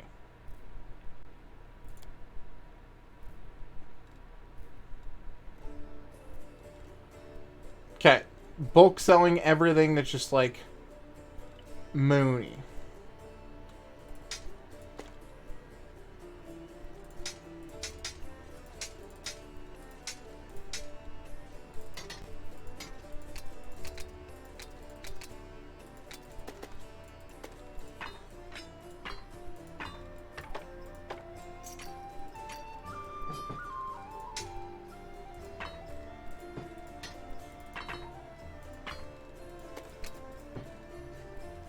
This I want to keep.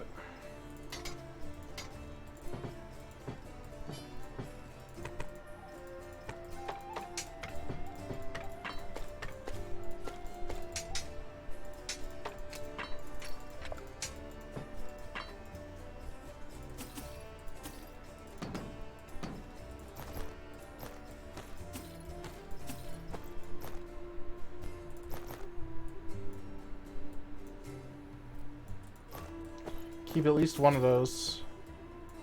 Same here. Same here. Same here. Okay. Accessories. I'm not selling a single one. Okay.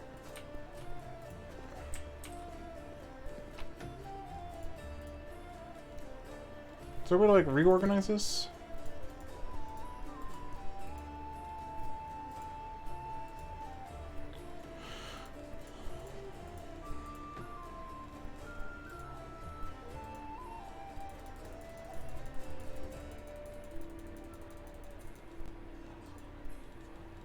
Usable. Throw it all in there.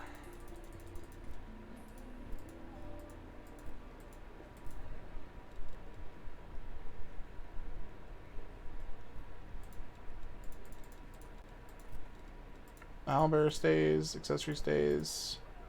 Okay. It's much reduced. We've also leveled up, so we're going to go ahead and manually do that. Of course, persuasion is where I want to put the first point. Also perception. Perception is like screwing me that our perception isn't better. And I want to put some more points into trickery. Next thing is our feet. I kind of... Point blank shot's going to be really good.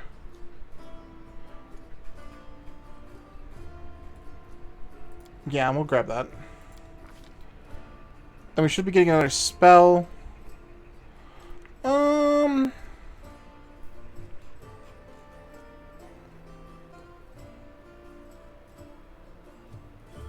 Hideous Laughter is good, because it just makes people helpless. Or, I guess not helpless, according to that. I thought it made them people helpless. Okay.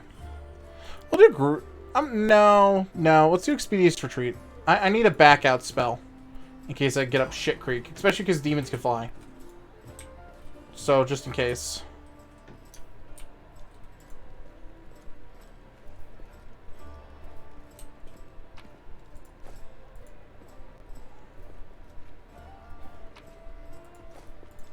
Okay, Journal. A young man in well-worn traveling clothes and simple wooden symbol of Aristil on his chest is efficiently cutting a linen robe into strips to use as bandages. Despite his visible exhaustion, he works with zeal, singing some tune about red braids and ripe sheaves of wheat under his breath. He raises his warm, chestnut-colored eyes to you. You're one of the Crusaders? Thanks for defending those of us whose talents lie off the battlefield. I'm Jerna, servant of Aristil. Pleased to meet you. What are you doing? I only took my holy orders recently, so my god has only bestowed a little of his power upon me as of yet. Sorry to say that the number of wounded fighters in this tavern is far beyond my power to heal. But there's a reason people say have faith in the gods, but look to yourself first. May not be able to help the wounded with magic, but we can at least cut up bandages. You from around here? No, I was passing through Canabra as I was sailing down that old man of ours, the great Selin River, to a village named by the name of Chilly Creek. I happened to land in the city on the eve of the festival, and I'm ashamed to say that I decided to stay for a day to enjoy myself. I ended up in the city longer than I'd bargained for. Chilly Creek? Where's that? It's a small fishing village. It's not even marked as a mass, but people do live there. What they don't have is a priest. They have no one to heal their wounds, no one to offer prayers for a good catch, no one to give their dead a dignified burial. And with the world wound is just a throw away, so I'll be setting sail for Chilly Creek. So my god, my people. Once we've held Canabras, I'll be going there. If by the grace of God we all survive this, you should come visit me sometime. You'll find the village here on the bank of the river. Priest marks at Chilly Creek on your map. Heck yeah. Aren't you, a young and inexperienced crew, afraid of going to the border of the Worldwind? I won't lie. I am afraid, but what do? These villages are simple, like you and me. Every day of their short lives is spent doing hard, honest work. It's exactly what the life I want. Something simple but meaningful. I had centuries ahead of me. Like elves and some other races do, I might have spared some 50 years or so to travel the world. The young man smells a smile. Could use the help of a cleric. He also knows I'd be glad to help you, but there's no use. My spells are depleted, and I have no training in potions or scrolls. Is this robe I'm cutting up for bandages? The second to last one. Cool.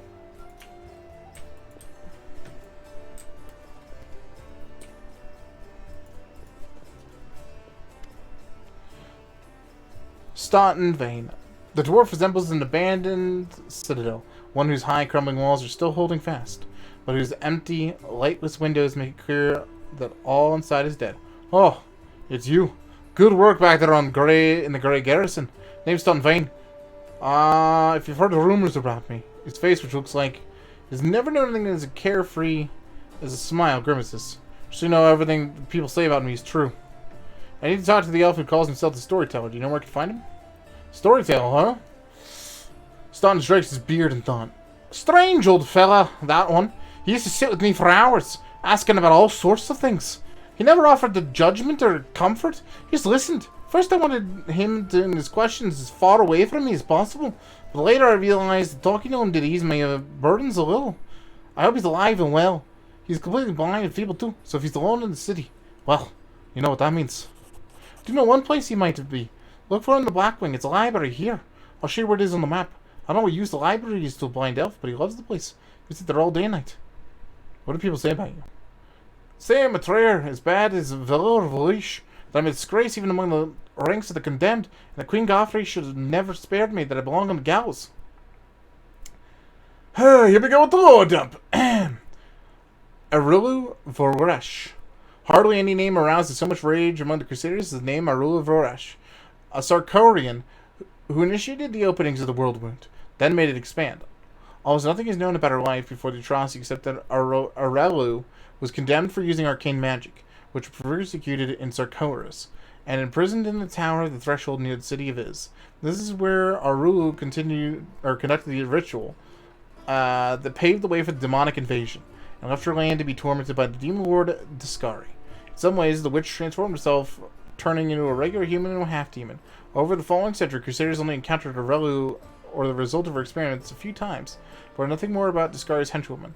She holds a high position in the ranks of the Army of the Abyss, and holds the title of the World Wound Architect. The Condemned is a military unit made up of petty criminals conscribed as disposable soldiers and frontline fodder in the Meldevian Crusades. Queen Galfrey. What up, Borkware? How you doing, friend? Queen Galfrey is the absolute monarch over the Crusader state of Mendev, and the leader of the Meldevian Crusades. While today the name of the Crusader Queen is known throughout the Inner Sea region, it's easy to forget that Galfrey did not start her rule of Mendev as a paladin of Imode, rather of Eredin. When the World Wound opened and forever changed Mendev, Galfrey was still an untested young ruler who was forced to deal with the death of her god while simultaneously rallying her nation against the abyssal threat to the west. She rose to the challenge, however, and her leadership was instrumental over the next several years, not only protecting Mendev from the demonic invasions, but also in holding the border against the World Wound. When the Church of Imelde organized the First Crusade, it joined forces with Mendev to push the demonic armies back. During these battles, Galfrey time and time again distinguished herself with a keen grasp of tactics and skill at leadership. But this inspiration went both ways. In the Church of Iomade, Galfrey found something to replace her lost faith. By the time of the First Crusades ended with the apparent defeat of the demon armies, Galfrey had converted and become a worshipper of Iomade, and she had completely retrained herself as one of the inheritors' most devout paladins. Eager to retain such valuable leader at the head of the Crusades, the Church of Iomade twice purchased and presented the Queen the rare, expensive Sun Orchard elixir. Why do I hate you so much? You really don't know? Staunton gives you a long, morose look, then sighs. I'm the reason why the Crusade forces were holed up in the fortress on the edge of the Worldwood, instead of bringing the fight to the demons. We used to have a foothold in the Wound, the mighty, unassailable city of Dresden. We used to have it until it fell, and all because of my stupidity. I gave the enemy our main citadel. I was tried. They wanted to execute me, rightly so, but the Queen intervened. She said that I should live and fight in order to undo what I had done. So I lived decade after decade, fighting the condemned. Dwarf shrugs. As you can see, I have nothing fixed, and I have earned no one's forgiveness. Are you going to spit in my face too? Wouldn't be surprised.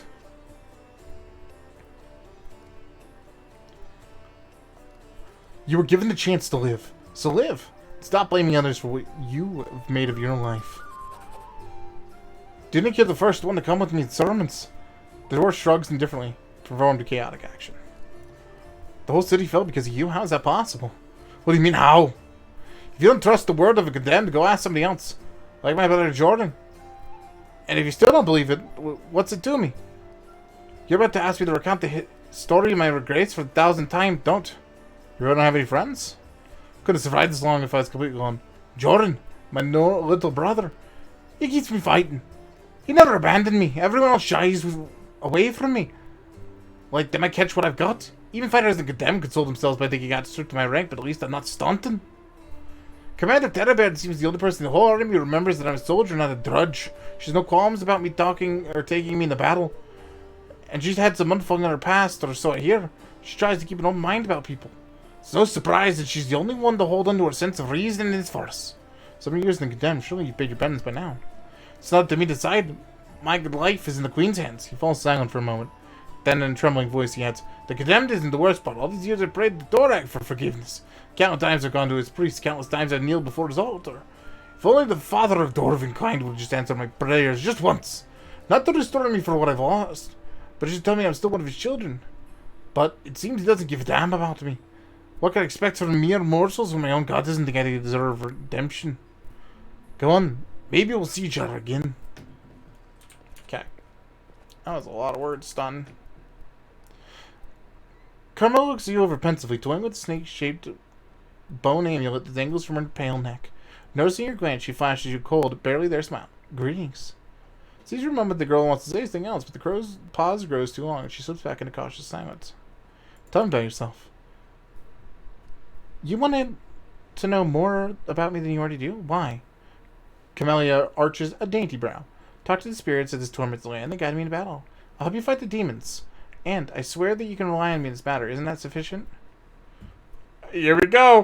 Why did you learn to wield the rapier so well? And good teachers. Although I didn't get all the credit, I am a most diligent student. Camellia licks her parched lips. Your amulet's quite unusual. Where did you get it? I'm a little trinket, so nice of you to notice, but I assure you, this amulet is nothing but a bauble. Can a lady not be drawn to beautiful, useless things? Anyways, as much as I enjoy our delightful conversation, spirits are calling me, and I must respond. Please excuse me. Camellia turns away, watching you out of the corner of her eye. I'm forced you to keep talking to me. You don't get a choice. Your speech tells me you are a noble bird. You're most insightful. Fine quality to have.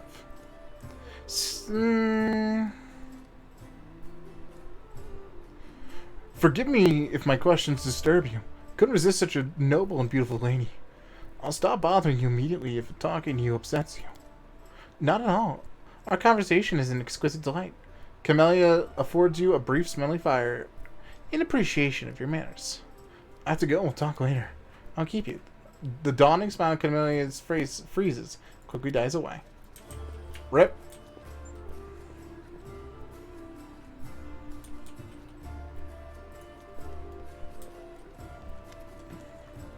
Startled man with fuzzy beard mumbles a prayer. He looks as tired as everyone in the tavern. Determination stamped his haggard face. Who are you? Viscus Ramthus, rector of the local temple of Abadar. The temple is gone though. If we snooze here much longer, the city will be lost as well. Who's the boy with you? Yes, man. Cairo, the shepherd, my apprentice. He's a smart boy. His faith is strong. He serves there still, though. But there's still something you learned from an old servant of Abadar. He'll be a cleric when he gets a little older. What kind of help can I expect from you? First, I sell scrolls. A lot of them. Something for every emergency. Second, while you're in the tavern, I can read one for you. Guaranteed no surprises. But you better not go to the city without a cleric. I won't be going there myself. I'm too old and my powers are needed. Here.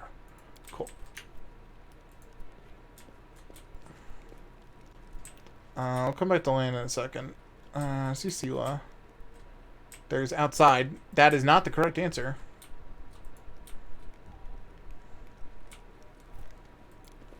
Let's go downstairs first.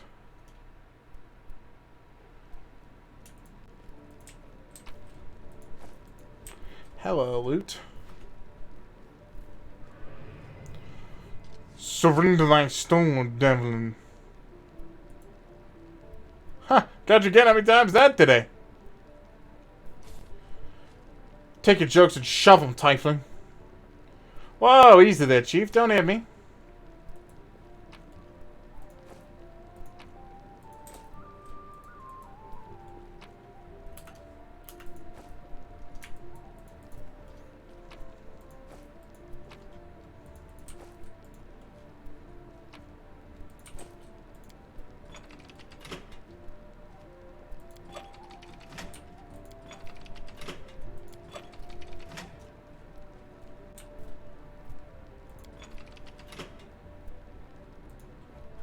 That switch does something. Hey, Chief. Hey, Dreamboat, come over here. I want to talk to you about something. He called me a dreamboat. Quit bothering the decent people in here, Woljif, or I'll knock your teeth out. What's it to you, Delvin Dum-Dum? You were told to guard me, and I'm not stopping you. But no one told me I had to shut my trap. Who are you? Woljif Jeffdo. I deal in useful things. I can get you whatever you want. Anything. But there's just one problem. What do you want from me? I'll lay it out for you. Simple job, 30 minutes tops. We go someplace, talk to someone, and in return, whatever you want, I'll get it for you. Some extra rations? No problem. Armor, weapons, scrolls, you name it. It's as good as yours. If you need my help with something, whistle and I'll be there. I'm handy enough with knives too, and even my magic know-how isn't too shabby. What a load of guff. If you were good at magic, you wouldn't be stuck in here now, would you? Don't you listen to him, Chief. He'd find fault with the Queen herself. I'll be useful to have in battle, and I'll sell whatever you want at a reasonable price. It's your lucky day. You won't meet another gem like me in Canabras. Why are you in chains? Does it really matter? Don't get hung up on the past, Chief. Don't look to the future. Live in the here and now. He was caught thieving. Fucking lol. Your shadow, what was that?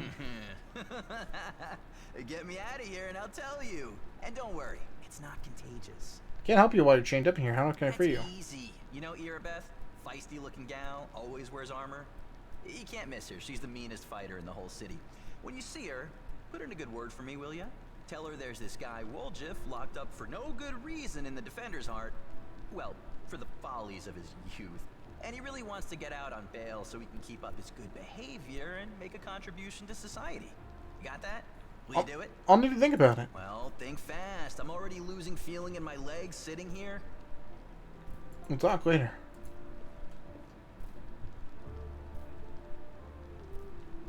Let's see what we can do.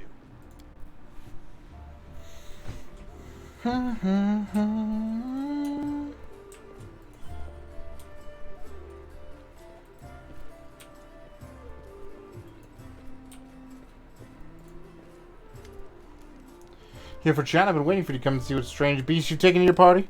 I'd like to know more about you. Let me guess, your first question, can you wear a hat on your one horn? Am I right? So, can you wear a hat on your one horn? Sure I can, but certain designs don't suit me. Speak common much better than the rest of your tribe.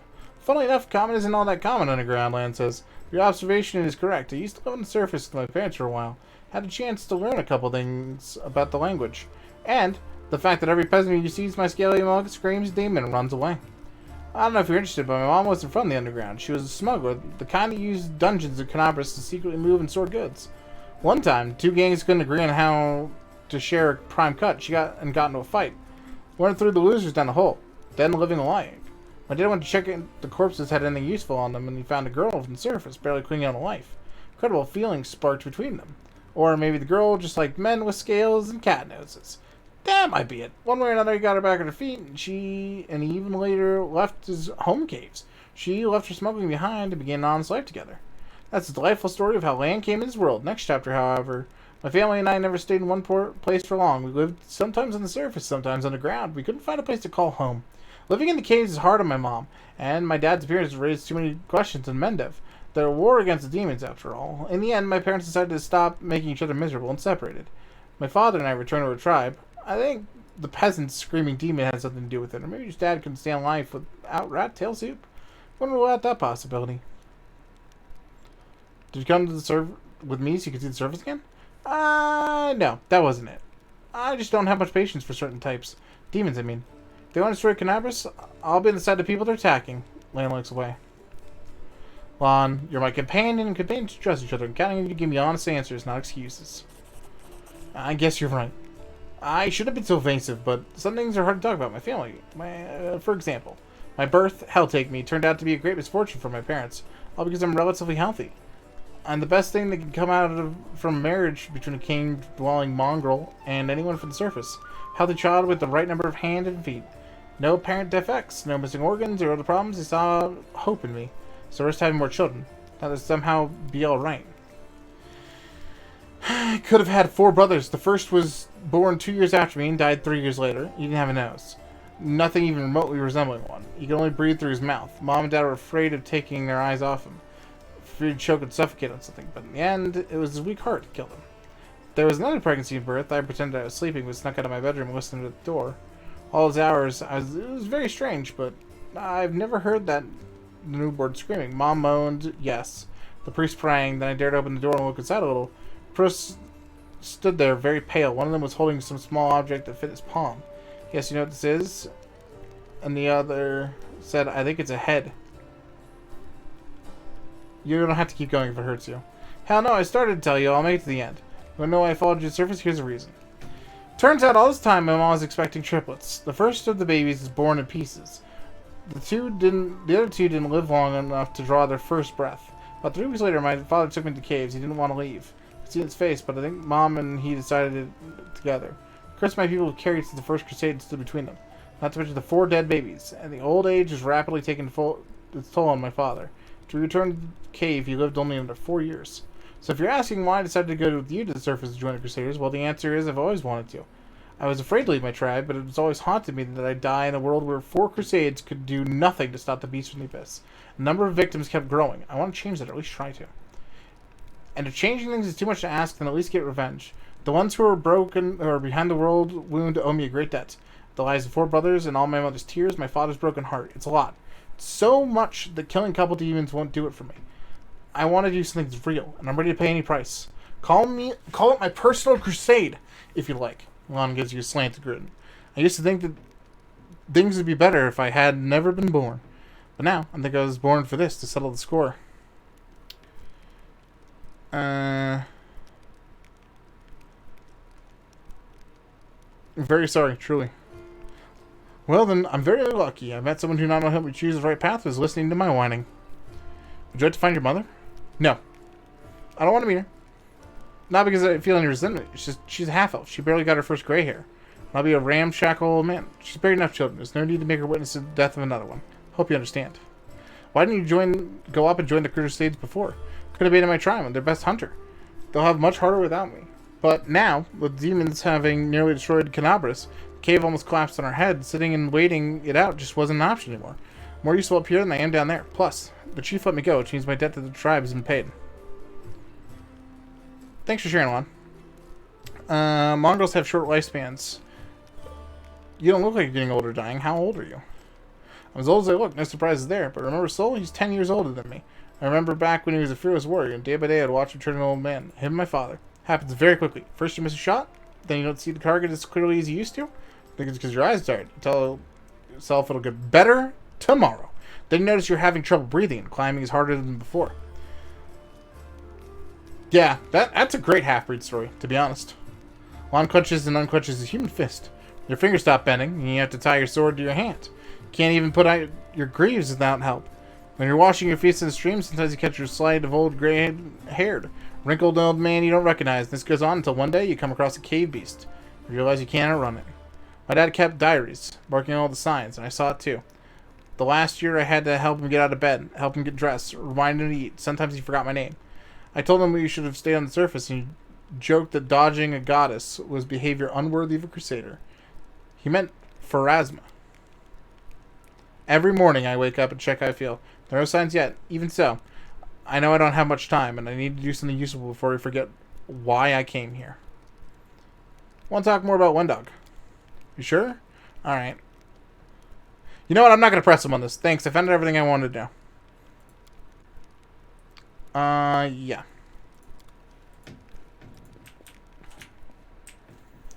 Jesus, there's so many people still to talk to. Greetings, I'm Hilor, Venture Captain of the Pathfinder Society. Okay, I don't need to talk to you. That's if we want to do custom companions, chat. I actually want to use their companions this time around. There's a Thiefling chained up in Defender's heart. What can you tell me about him? Wolf is a petty thief from Game of Thief Tieflings operating in Canabras. That's what they call him in this part. They tried to rob a vendor of magical items recently. Fortunately, we only apprehended one of them. The rest managed to escape. There's nowhere else to keep him apart from Defender's heart, but that's hardly a prison. Wolf knows it. He's been begging us for days to let him go or have someone out for him. He's already asked you to put in a good word for him, hasn't he? If you want to recruit Wolfric and put him to good use, go ahead and take him off the guard's duty. We can ill afford to let a soldier spend their days watching over a meddling thief. I hope the Tiefling proves useful should you decide to take him.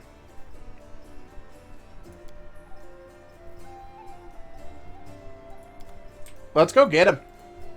Actually, let's not. Because we're going to go to the mansion first, and I don't want to bring him to the mansion. Because he'll try and steal shit. Hey there, during the march through the dungeon, we never got a chance to exchange a proper greeting. It's high time I shake your hand. Everybody said your friend Janna Adori is missing. Do you know where we should look for her? Everybody has worked at better fighters. I understand I want to look for Janna myself, so I didn't distract you, but since you're in this too, I could use some help. Janna and I met in Kalistra a few days ago, and I just hit it off. We went drinking together, and that unforgettable celebration together too. We got separated in the crowd, so we should start looking for the main square. That's where I last saw her. Janna's a good fighter, and even if she is green, she couldn't have become an Outdoory otherwise. I hope that means she's alright. Let's get to know more about you. Tell me about yourself. A little from Geb and a little from Katapesh, but mostly the Knights of Emodai. I was accepted and began my training at 14. I belong to the ranks more than I belong to any other place. Got a mend of my long road, haven't you? A very long one. A traveler is expected to have amusing stories. Unfortunately, I only have 3 tales of any interest. I'd like to save them for our next feast. Otherwise, I won't have anything to show for myself when it's time to start bragging. And that just won't do, especially since I'll win the night with my cautionary tale of the battle with Chupacabras. What a feast it will be when we talk about our next victory. Like your attitude. We'll never overcome grief and misery without hopes for the better, dreams and brighter days. What made you become a paladin of Imide? That is a serious question, and a good one. You should ask it of your companions, but it's a long story. To start, 12 years ago, I was nothing like the person I am now. Roamed the streets of Soloku with the other homeless orphans. I stole, I fought, and I was hired sword for a bit. Not the proper origins of paladin, is it? Back in Soloku was a city of orphans, widows, and widowers. Gnolls decimated the city regularly. My parents were among the victims. People there heard about new deaths before they'd finished mourning their previous loss. One day, a group of knights of Imide brought a glimmer of hope to the city. But while others saw them as saviors and protectors, I was busy pricing up their noble horses in that gleaming mithril armor, wondering how much one of their pretty swords would fetch. Thief lives one day, and that's what they say. I was the type that never thought past the next job. Anyway, I was able to sneak to the knight's camp and steal one of their mithril helmets. And I was right there when the Gnoll attacked the helm's owner. A Semi was her name and dealt a blow to her unprotected head. A Gnoll, like all his others, she'd fearlessly driven from the gates of Solku. That one blow is fatal, and who's really to blame for death? The Gnoll attacker, the young thief named Stella. Life is cruel and full of chaos. Sometimes survival just comes down to luck. So that's how you see it. I can't accept that point of view. If the story of my youth taught me anything, it's that we're all accountable for actions. It's too easy to wave off responsibility if you use cruelty of life as an excuse. But you're asking what brought me the ranks of Imide's warriors. We all choose paladin path for our own reasons. Some are guided by nobility of spirit, some by the desire to fight injustice. I became who I am through penance and debt unpaid. The day Semi died protecting my city, I wanted to kill myself for the terrible guilt I felt. But then I realized it wouldn't have made the world any better. I decided that instead of trying to take her place, I'd be who she'd been and protect the innocents and they would no longer be able to protect. Blah! Words! Oh my god, that's a fucked up story though. What the principles and paladins of Imide follow. I'll tell you, I like to recite our code. It feels like I've said it 1,000 times, but it never gets old. There's strength in these words. I learn the weight of my sword without my heart to guide it. It is worthless. The strength is not my sword, but my heart. If I lose my sword, I have lost a tool. If I betray my heart, I have died. I will have faith in the inheritor. I will channel her strength through my body. I will shine in her legion, and I will not tarnish her glory through base actions. I am the first in the battle and the last to leave it. I will not be taken prisoner by my free will. I will not surrender those under my command. I will never abandon a companion, though I will honor sacrifice freely given. I will honor or guard the honor of my fellows, both thought and dead, and I will have faith in them. When in doubt, I may force my enemies to surrender, but I am responsible for their lives. I'll never refuse a challenge from an equal. I will give honor to worthy enemies and contempt to the rest. I will suffer death before dishonor. I will be temperate in my actions and moderate in my behavior. I will strive to emulate Imide's perfection. Thank you.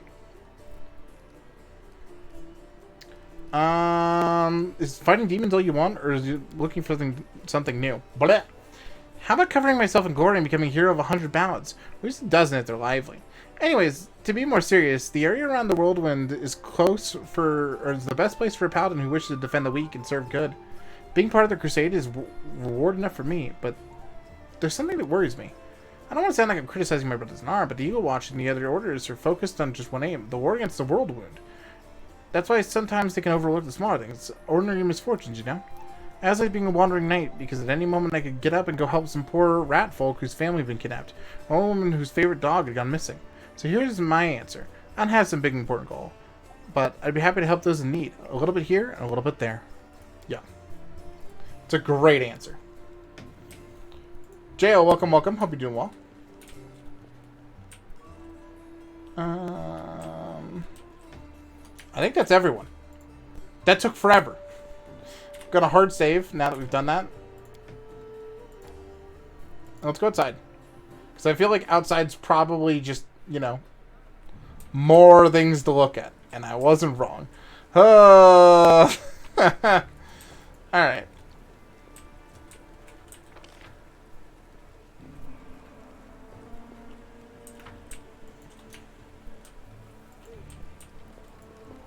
This town is real screwed, Judd.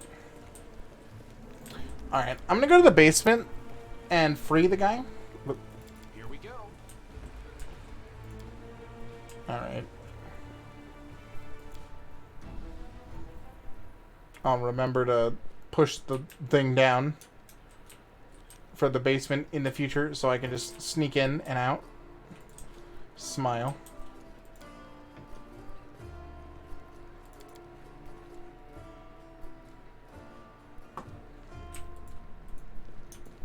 Well, Chief, what do you got for me?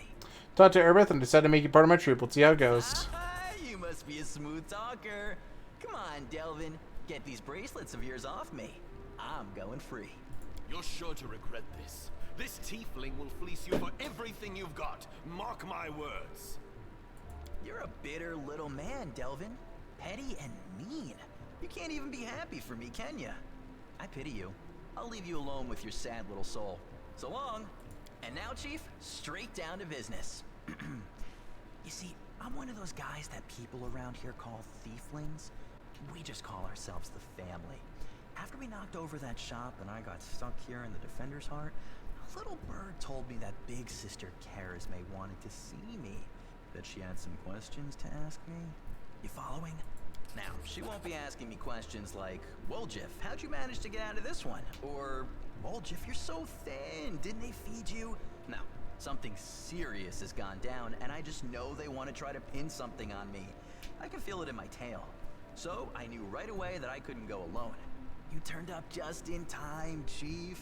You don't need to do anything when we get there. Just stand behind me and look mean, and I'll handle the rest. Somehow. Let's go. I'll show you the way.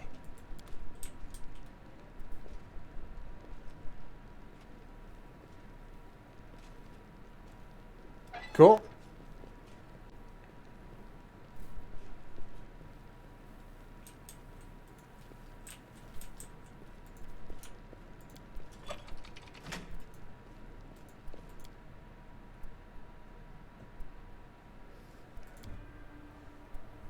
Cool. Now I can enter and leave through the basement. Smile.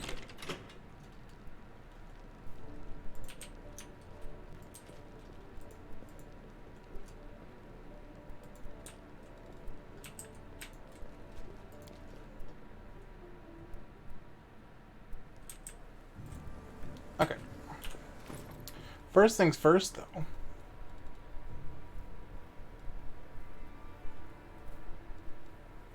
Drops my AC. It's the same AC. Where's my little owlbear?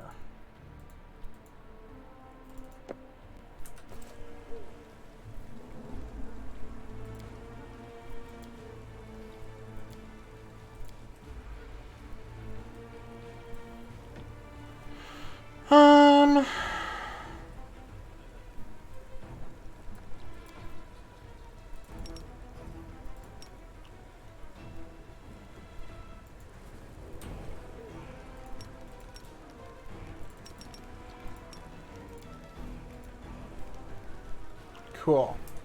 Let's do another hard save, chat, because this is about where we're ending. Thanks for hanging out for Pathfinder Day 1. We'll be back to this game on Tuesday of next week.